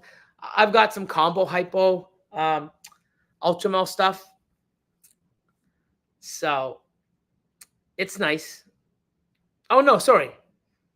Mine's hypo enhancer. My bad. I missed on the hypo Ultramel. I do have 4 female double hets going this year. So wish me luck. What's up, Blake? Tasty Hill in the house. Odds God says, do you think ASFs are more nutritious because they eat better food than Norway rats? No, I just think that they're I can't answer that, but by feeding ASFs and rats, I'm seeing way better growth. They're retaining more of the food. So I can feed a 60 to 80 gram ASF every 2 weeks compared to 150, 106, a 2-3 times the size rodent. And the poops are smaller. They're gaining the same, if not better. They're more healthier. They're laying bigger clutches. They're more active because they're digesting something smaller. I have not seen one bad thing about ASFs. And I'm doing everything in my collection, ASFs. And, So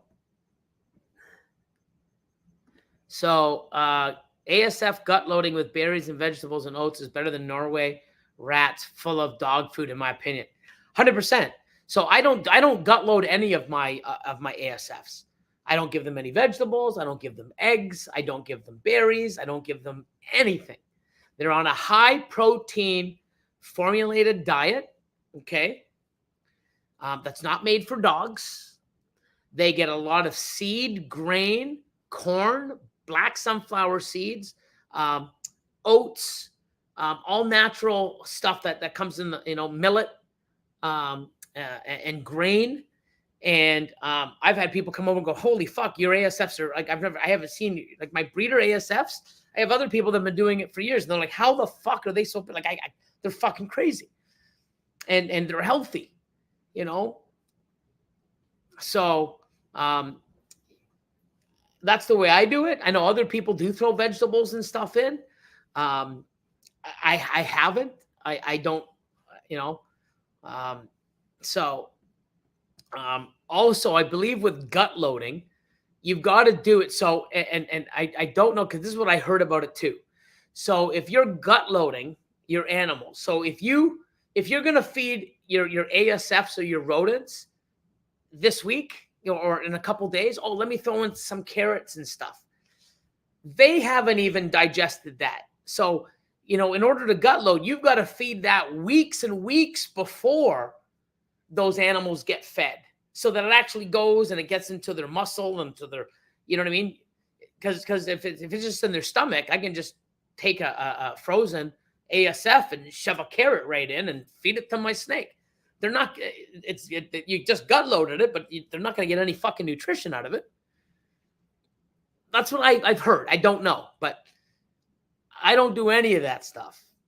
High protein, formulated diet, good natural, millet and corn and a high bird seed, like a high quality bird seed. And my bird seed cost me $41 a bag, and my food cost me $43 a bag. And that's all we do.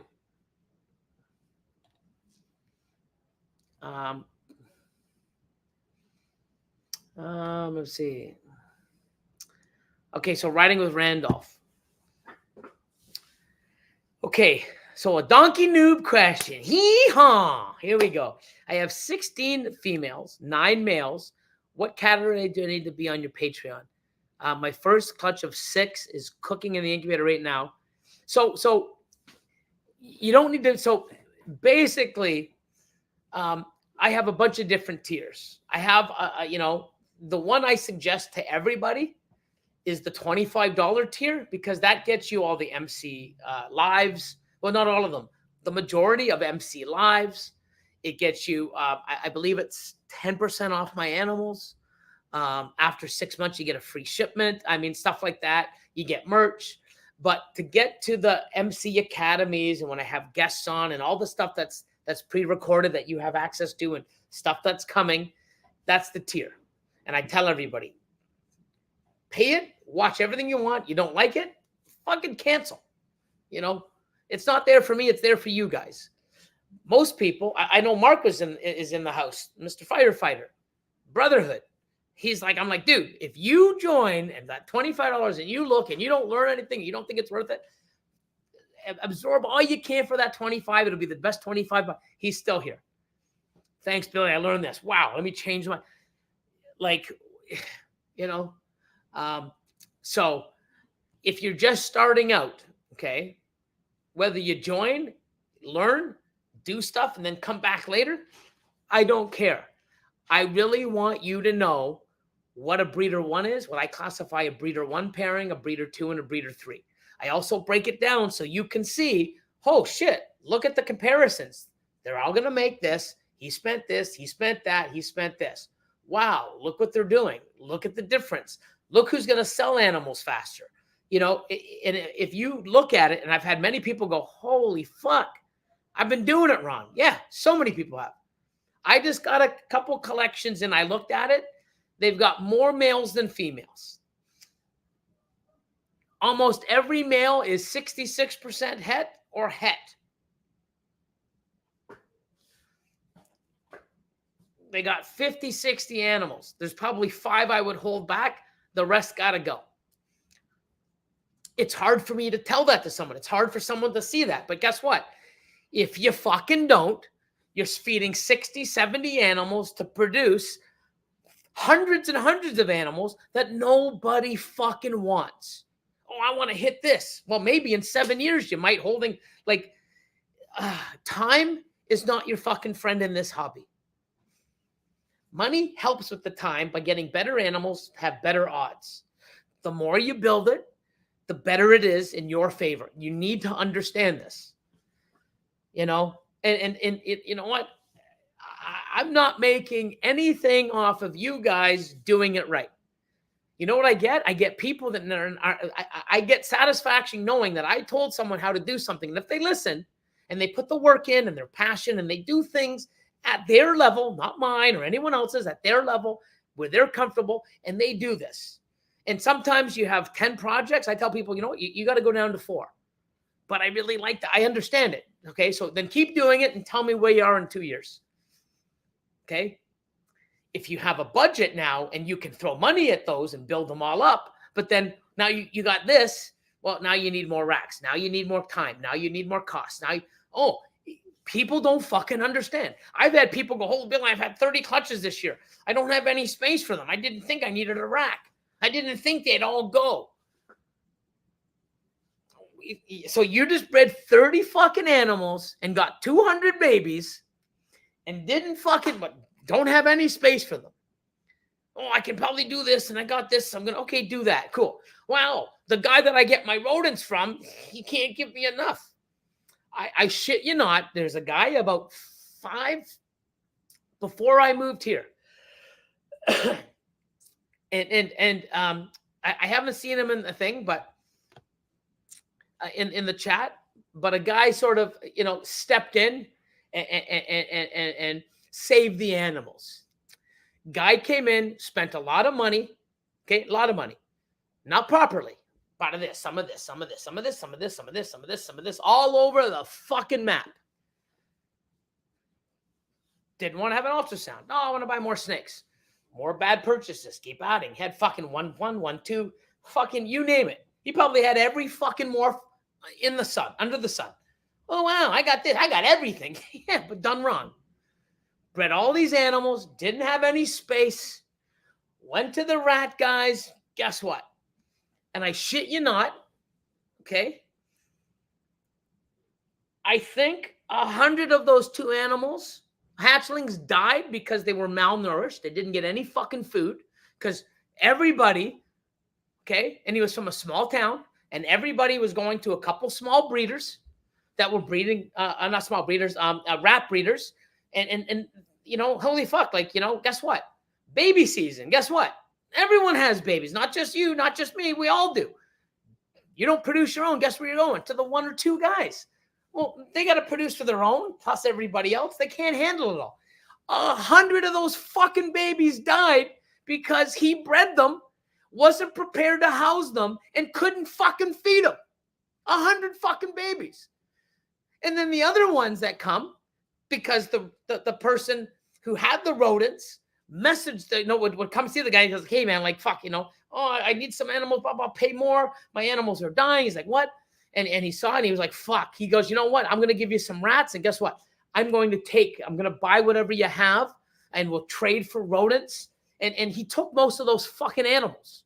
Guess what? That guy's no longer in this fucking hobby. But you know what? His first fucking breeding season killed hundreds of fucking animals for no goddamn fucking reason. Oh, I did this. You need to be fucking prepared. And guess what? Half the animals he made, nobody would have bought anyways, even if they were fucking fed and healthy. Like, I'm telling you, fucking people, don't fucking be an asshole like this person. Okay? It happens. Be prepared. Know what happens. Oh, I didn't think they would all go. You breed them, and they're gonna. That's the stupidest thing ever. Oh, I put a male with a female, and I got locks, and I didn't think all of them would go. What the fuck? If you're not prepared, don't fucking pair them. Hundreds of animals died because this person didn't have any fucking common sense, didn't think, didn't prepare. It's fucking sad. But guess what? I guarantee you it happens a hell of a lot more than we all fucking know. And it's fucking sad. It's fucking sad. Wow. Wow. So, I really want people to understand where they are, what to do, and how to do it. Not everybody can just do it. Not everybody has money to throw at it. But guess what? If you have this much and you should only have this much, guess what? You got to, but I really, okay, then you keep it and go down the fucking, go down with the sinking ship. Smart people are going to jump off the fucking ship, get on a fucking life jacket, get in a boat, and row to fucking safety. If you want to stick around on your sinking ship and you fucking drowned, don't say I haven't sworn and screamed at you guys for fucking years. Because I tell you what, the boat ain't fucking going up anymore. It's going to sink. And if you think you can stand on it and save it, good luck. It ain't going to fucking happen. So, it depends on your female. So if you said you have 16 females and 9 males, you already have too many males, depending on what you're doing, depending on what like, I have a amazing group of people on the top tiers. We have a thing called the chopping block. We feel comfortable enough to, hey, here's our collection. Here's what we're pairing. And the whole 30, 40 of us pick apart it. Hey, but we pick it apart knowing what the person's budget is, what they want, what they do. And we all help.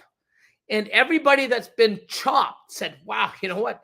There's so, like, you guys opened my eyes to so many different things. Wow. And there's people with fucking collections that are fucking a high 6 figures. And there's people's collections that are, mid to high and even less, 2 figures. Sorry, not 2 figures. Yeah. $99. Oh my God. 5 figures, 20 to 40 to $80,000. You know what? We help. And it's not just Billy's opinion. Hey, hey, that's good. Like it's an amazing process that we have, but it's only at the top 2 tiers. A lot of people don't need to be in the top 2 tiers. Okay. But you definitely need, and I'll say this for anybody. If you join my Patreon for $25 and you don't find with all this set out there and you see those videos and you don't think I'll fucking refund your $25. And I've said that a million times. I've never had one person do that. The 1 or 2 videos that you watch in the MC Academy, you will learn, you will save yourself thousands in the future. And if you keep doing it over and over, year after year, and I'm not trying to sell you, I'm trying to say, I still to this fucking day, no matter how many times I scream, how many times I do this, there's people doing it wrong. And it hurts because the animals get affected. Amazing people get out of the hobby because I've been doing this for 3. I don't want to. Fuck. I'm just going to get out. It's deflating. Okay. Don't be like that person. Okay. It's crazy. It's nuts. I see this and I'm like, wow. Like, wow. It's sad. And I just hope when I give them, I'm gonna, it's hard, but I have to. I'm not gonna sit there and go, oh yeah, I think you'll be okay. No, you're fucking losing right now. You don't even know it. And the more longer you do this, you're gonna get fucking your ass handed to you. You gotta stop. You gotta get rid of this. You gotta get rid of that. These are my opinions to you, and also why. Look at your costs. Look where you're going. Let's look ahead in a year when you produce all this stuff. Okay. You're going to get 6 babies. You're lucky to keep one of them because on all the other 5 are fucking pos hets. They're genes that everybody has. Nobody wants them. If you don't believe me, look on Morph Market now. There's 700 of them in every category for sale right now at $15 to $100. And in a year or 2, when you make them, you think that the demand's going to be there. There's going to be 4 times as many, and it's going to be like, I know what the fuck I'm talking about. I do. I've seen it. I've helped so many people, and other people have helped me. And I know what I'm doing. And I've made many mistakes, and I keep correcting them. I'm learning new things. I'm doing different things in my incubator right now. You've always seen me try new things.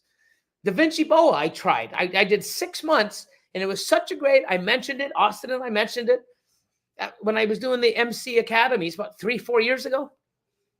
Still swear by it. Still making amazing things. Not 100% solution, but guess what? I've got animals eating and breeding. I feel great. It's amazing. You know what? Because I want to go try stuff. I do different things. I try different things because I want to learn and do things different. See if I can do things better for my animals, for my production, for the quality of the animals' care. I put in exhaust fans and every room gets cycled out, fresh air in, fresh air out. Never did that in fucking 20 years, but the last 3 I have. Don't know if it makes a difference, but in my head, hey, I got fresh air in, out. I'm cycling the air.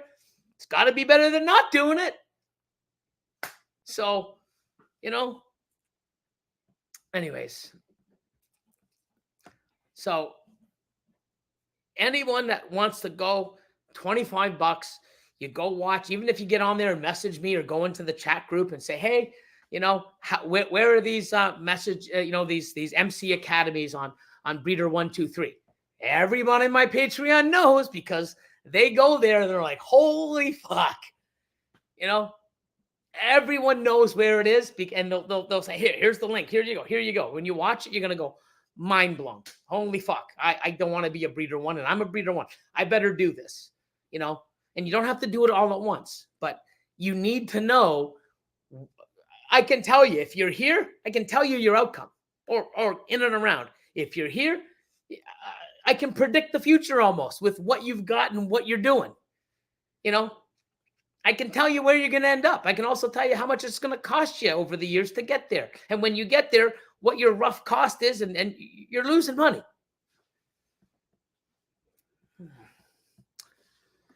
It's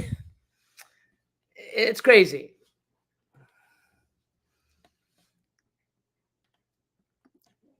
It's crazy. It's unfortunate, but guess what? People don't want to change. They think they're right. And I get it. Okay. I'm constantly changing. I'm constantly doing things different. I'm constantly making mistakes. I'm constantly fixing them. I'm at the point now where I hope a lot of the times I fix the mistake or I change things before the mistake even happens. You know, you can see things. Oh, this isn't looking good. Oh, you know, wow. You know, you can see things. And if you see things and make changes to fix them, you know, you got to be on top of that kind of shit.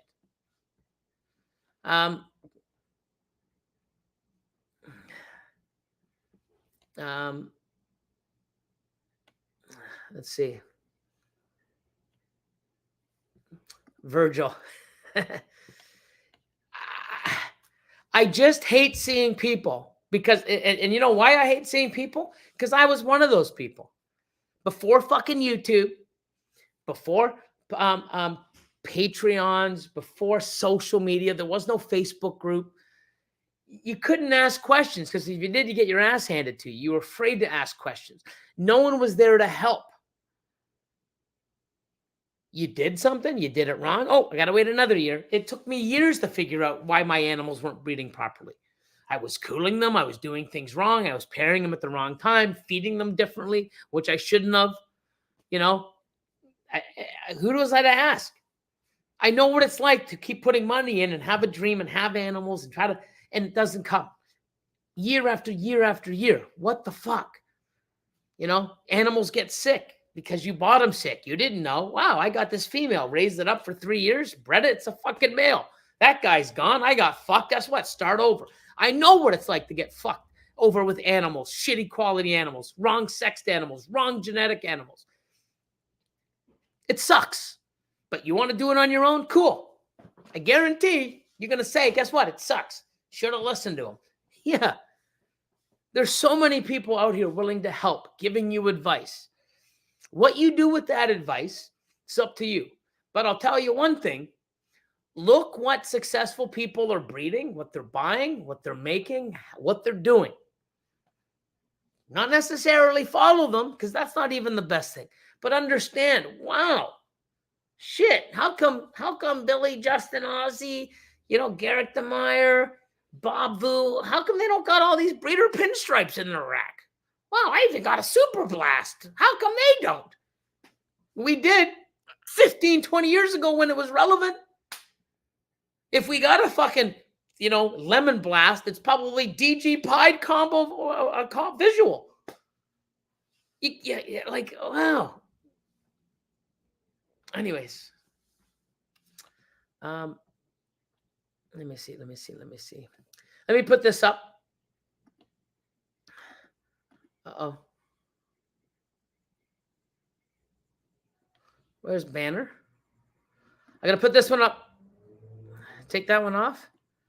Thank you all for being part of tonight's live and all the love and support you guys always give. I'm going to keep going over a little bit longer, but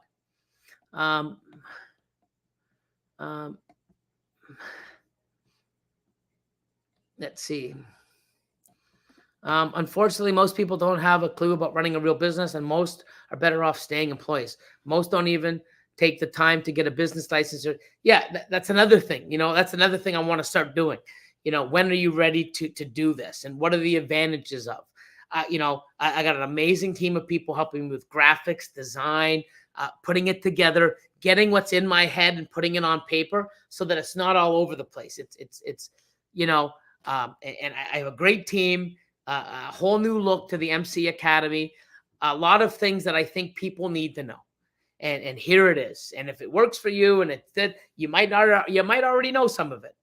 But like myself, I've watched the movie. Oh, wow, great. And I've watched it again years later. I'm like, I don't fucking remember this part. This is awesome. Then you watch it again. It's like, what the fuck? Like, how? I've watched this thing 3 times. I've never seen this part. You get different things out of it. Some people can pull some stuff. Some people know it all. Some people need it all. Like I'm trying to get it where I can get across to people. You can go back for a reference, have a PDF, have a demonstration. Because when I did that breeder 1, 2, 3, it fucking stuck to people. They knew, they were like, wow, most people got rid of 20, 30, even up to fucking 80% of their collection within months. Reinvested into better stuff. And guess what? Watch them soar. I know it. I'd look like such a moron giving advice to people and watching them fail. I'm 4 years on Patreon and people are fucking taking off. I'm doing the same thing and I'm taking off. Austin, everybody around me that listens and does this, you can't all do it at the same pace. But if as long as you're taking one step forward, you're walking in the right direction. I'll walk next week. No, I'll do it next month. No, you're in the same fucking place. But anyways, enough about all this. Let's see what's going on. Let's see. Spicy Noodle Exotics. What's up?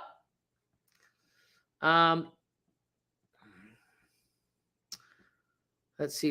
I'm just trying to get through. Oh, Will Hella Heat. What's going on, buddy? I am 100% firm believer ASFs. So am I. And I'm actually like, I'm seeing it. Feed smaller meals. They digest it faster. They gain better weight. They're, because you think a rat this big compared to an ASF, at half its size, bones, skin, fat, thumbs up, the skin, the bones, the fat, all the extra stuff that doesn't get digested. Half that rodent in weight is stuff that isn't any form of nutrition for that rat, for the snake. I mean, I don't know all this. Like, I'm not scientific. Oh, the scientists are saying this is. I don't know that, but I know from looking in my eyes, weighing my animals, feeding them less, feeding them better meals, smaller meals. They'll get proofs in the pudding, and it's not just me. Everyone's saying it. And one of the reasons is Austin jumped in on this about a year or so ago. And I'm like, fuck. Bigger clutches, breeding faster, males getting the size quicker, less smaller shits. They're like, wow. I started doing it. I'm like, wow, holy, nonstop. I've seen it. I've seen a year with Austin, and then another year with Austin, and a year with half my collection. Now everything's on it. Fuck, I'm going to have the best year this year and next year that I have ever had. But anyways.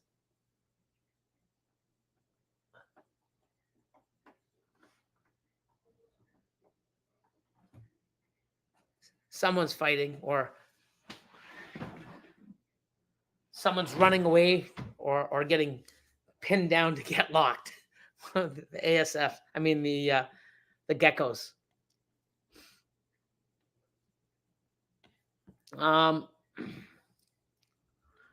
Let's see.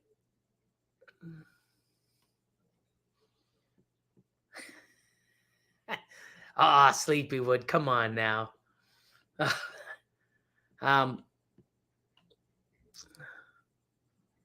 Let's see. Let's see. So I'm at 9 o'clock, so I'm only 19 behind. Shmay, what's going on? Hope all is well.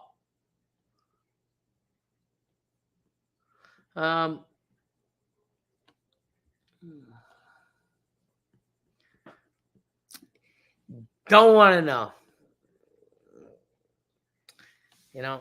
If you're ever around me in person, I can talk to you about it. But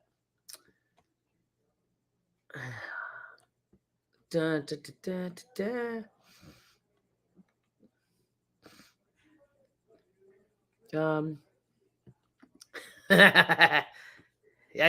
guess. So, oh, amazing. And like I said, I mean, you know what? If you can't find it, or like, I can, you message me, I'll tell you where to look. And if you go, you can sign up to the chat group on Instagram, and amazing people helping each other. There's people in there where they've asked a question or said, hey, this is what happened. And if it was on a Facebook group, they would have been like, you know, our group handles things great. They're there. No one's perfect. We've all made mistakes. We're not there to judge. We're there to help. And everybody feels comfortable helping each other. And oh, I do this. Oh, I do it this way. Oh, cool. I've done it this way. Well, when you did this, what's the, like? It's awesome. But once you know where you are, that breeder 1, 2, 3, I think. I mean, not to toot my own horn, but I think it's the best video of knowledge that I have put out that takes. When someone watches it, they understand. And I'm proud that I did it. It took me a while, but I was so sick of talking like this, and no one's listening because I'm like, oh my God, look. And even after all this stuff I put out, I still have people sending me lists. I'm like, how can you do this? Like, and I need to inform people. And if they don't want to change, that's on them. Okay. But I do want people to understand because people think they're doing it right. Oh, but next year I got 10 more females that'll breed and give you 10 more fucking clutches of shit that no one wants, including you. And they don't even realize how much the extra space. Oh, 10 clutches, 60 babies. Well, there's another rack or two. There's a cost. Now you got to clean and feed all that extra time, extra bedding, extra water dishes. Oh, now you got to feed all those fucking extra animals every week until they sell. What happens if they don't sell for 6 months? Okay. Take $10 a month, times 60 animals, 600 times the $3,600. You're just spending to feed fucking snakes no one wants. Please listen to me, people. Please do yourself a fucking favor. Me teaching you this ain't doing anything for me, but I want to see people do this because when I start making $10,000, $20,000, $30,000, $40,000 snakes down the road, there's got to be people doing well in order to buy those snakes because I'm not making them all to keep. If people are failing, why would they put more money in when they're failing? I want to see people do well because it's awesome having these animals. It's done so much for me. I love what I do. You can too. But if you're spending all this time and money you don't have, and none of us have enough of that shit, and you're doing it wrong, you're gonna kick yourself in the ass.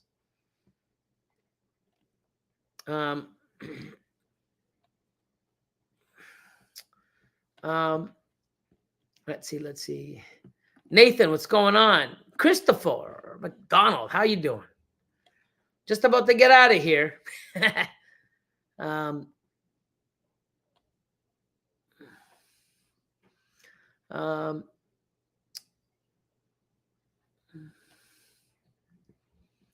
So King Reptiles, what's going on, guys? What accounting software does everyone use that can be combined with HP to show profit and loss? So I think Robert's working on QuickBooks.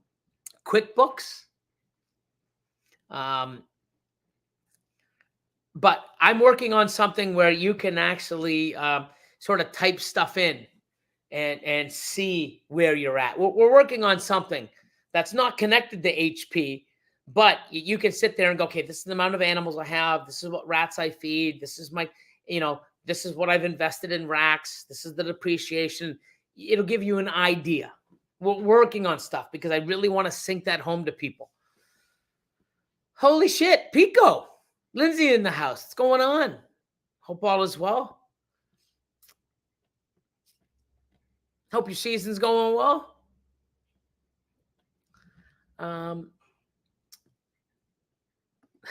DJ, you can lead them to the lake, but you can't make it 100%. But I do feel that if I scream loud enough and more people talk about it, hey, how did you learn? How are you doing so well? Oh, Billy's Patreon or this person's Patreon. You so many people think they know, and it's funny because I one thing that I do, and it's going to be great for down the road, is there's so many people that post stuff. Oh, this and that. Wow, look at this. This is going to be the next best thing. Screenshot. 3 years later, I look back. Wow, next best thing. This guy's not even in business anymore. Yeah, next best thing. Yeah. People all the time for the last 2-3 years. Patreon. Oh my God. Anyone that pays for Patreon's an idiot. Why would you pay for fucking information where you can get it for free on the internet? Cool. Not everything on the fucking internet, newsflash, is good. Okay? Not everybody's information is going to work with your goal, your budget, your time, your space. Okay? And it's funny because the one person, I fucking Patreon is the worst thing ever.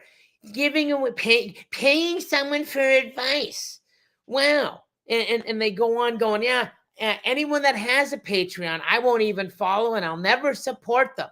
Good. And I'm like, wow, let me go look at this person. Wow. You know what? You need more fucking help than most people. You know, not everybody needs a Patreon. But to go off saying, oh, I don't need it. Oh, and I won't even support people that have it, that charge people for their info.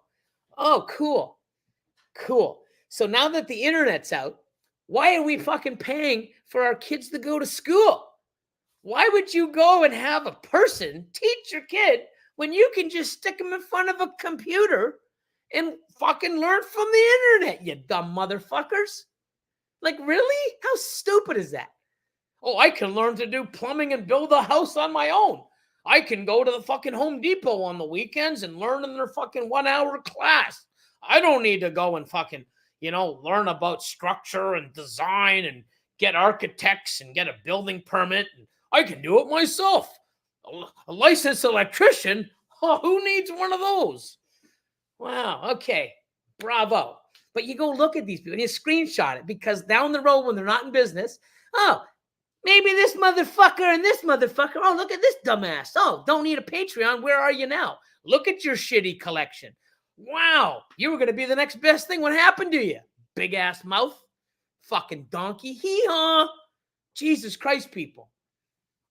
It's nuts. But anyways, that's just, me going off on a rant again. But, not everybody needs a Patreon. They don't.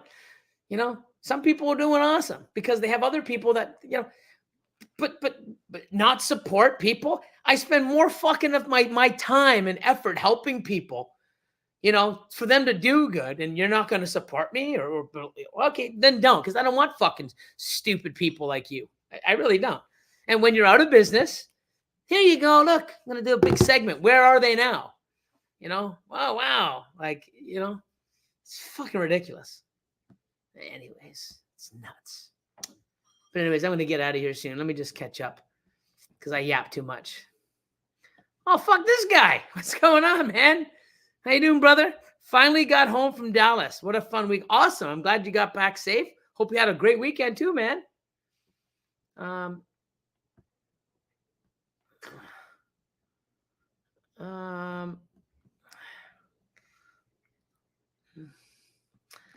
I agree. Yeah, I mean, that's a thing. But one thing about it, okay, is some people that feel confident enough to start a Patreon, even though they've had a clutch, they might have a better connection with somebody because like not to be a dick, but I give most of my time to my top 2 tiers. And it's because and sometimes they're waiting for me. I don't have enough time to even to, I try to be as active as possible. But one thing that my Patreon has done is it's become its own live little community of amazing people fucking networking and working. And oh my God, someone had a rat, something happened to the rats. Fucking, oh my God, here you go, driving 8 hours to give them hand to start new call. It's fucking incredible what we have. And it's, I think a Patreon is only good as the people in it, including the person that started it. But there's some people that someone new might not want to follow me because they want more one-on-one interaction. And someone that's at the $25 or $50 level will get a lot of my attention and access to my live streams that I do every 2 weeks, Q&As and and stuff like that. But they might need a little bit more one-on-one or more, you know what I mean? And it might be good some ways, but I don't know. I mean, I'm not going to knock anyone's Patreon because it takes a lot of balls and a lot of work to go out there and put yourself in front of people, just like people doing a live stream.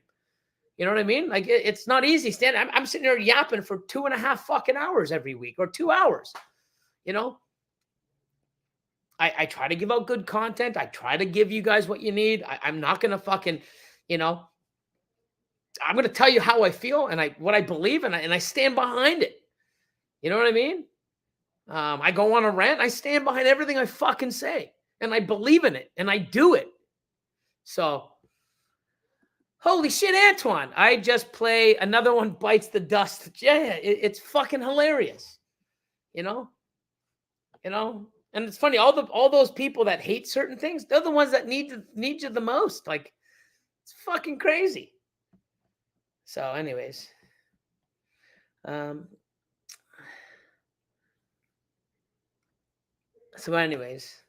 hold on. Would you trade an animal that is more expensive for an animal you need?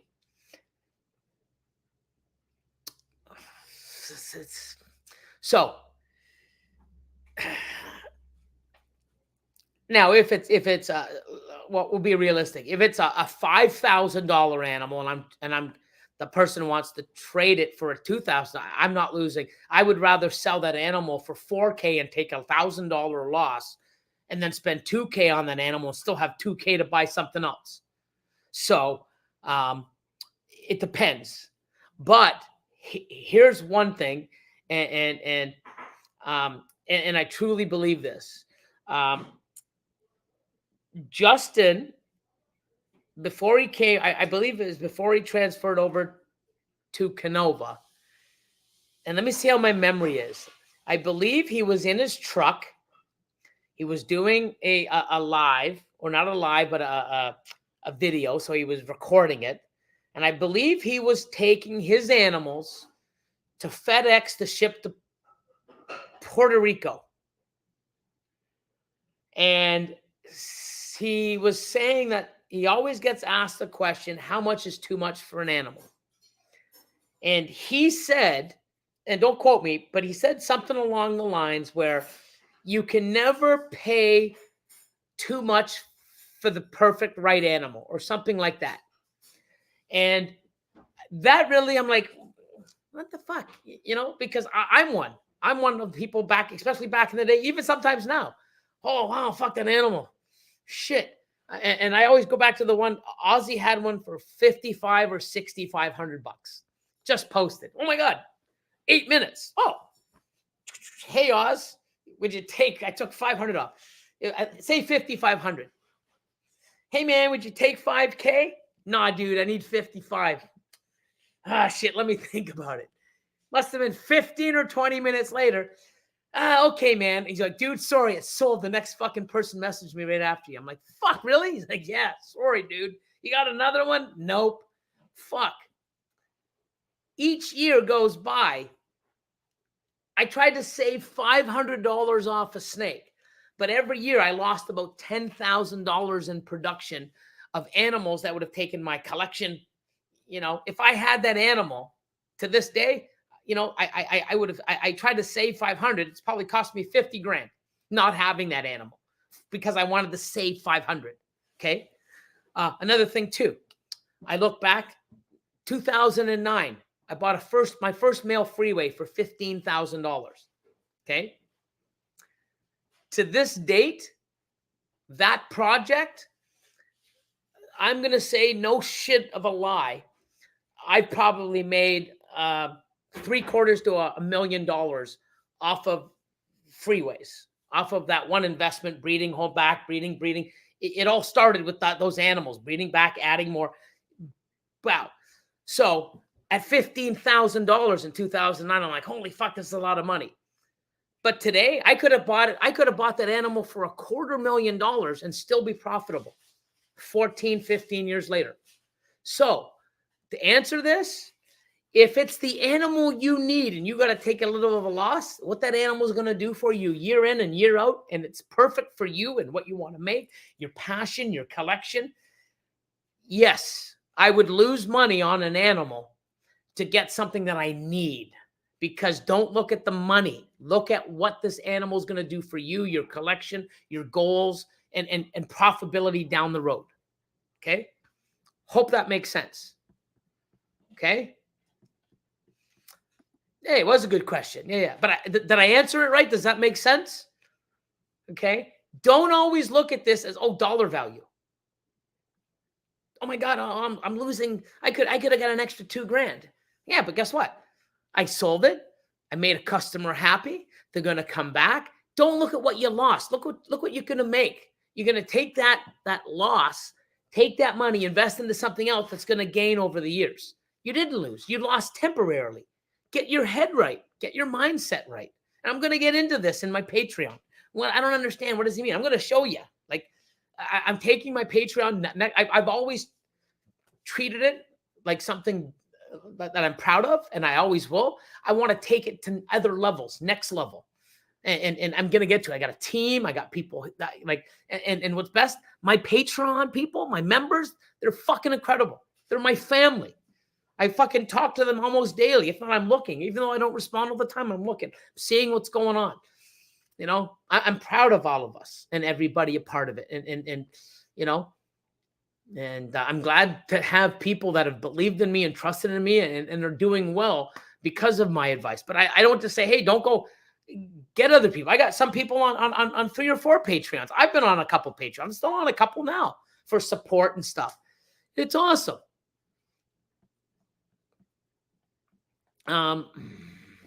So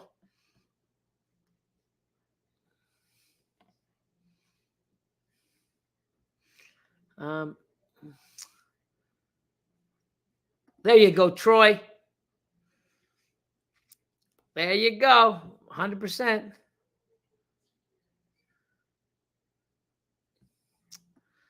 Okay. Let me try to get you advice on this. Here's a bad way, because God forbid if those snakes saw Chad do it, they definitely would not be breeding for you. They'd be like traumatized from hell. So, any tricks for males not getting the hang of things? Patience. Sometimes, like I put them in. I've never seen locks, but they've locked because I put other males in and I've seen multiple locks, and it's the very first male. You know, there are things like putting another male shed in the female's cage prior. You know, Bob Vu, we did it on one of the Patreon lives with access granted. And he said to put a breeder male snake in a bag, tie it real tight, put it in the female cage or enclosure or whatever, tub, and he can't get out, but, you know, they'll scent and this and that, and it gets her, you know, going, and then you put a male in, and there's a whole bunch of different tricks. But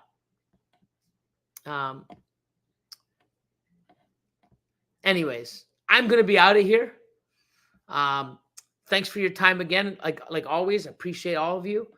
And let's see.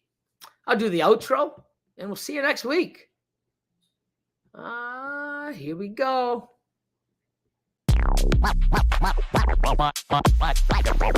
My channel, my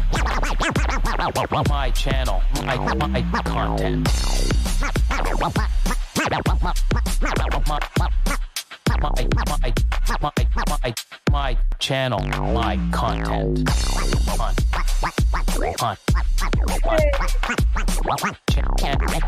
My channel, my content. My channel, my content. Hold on. Thumbs up. Where's the fireworks? Thumbs up. 2 thumbs up. Fuck. Heart. There we go. How did I get the fireworks? 2 thumbs up. Fuck. I gotta learn how to do that. I want the fireworks back. What did I do? 2 thumbs up, right? 2 thumbs up. 2 likes. Thumbs up. Fuck. Now I can't get it. I want to see the fireworks. Anyways, god damn it. Good night, all. You guys rock. Thanks for putting up with me. Thanks, Stan. Oh my god. Good night. Thanks, Spicy Noodle. Fuck. One more time. Ready? Thumbs up. 2 thumbs up. Fuck. 2 thumbs up.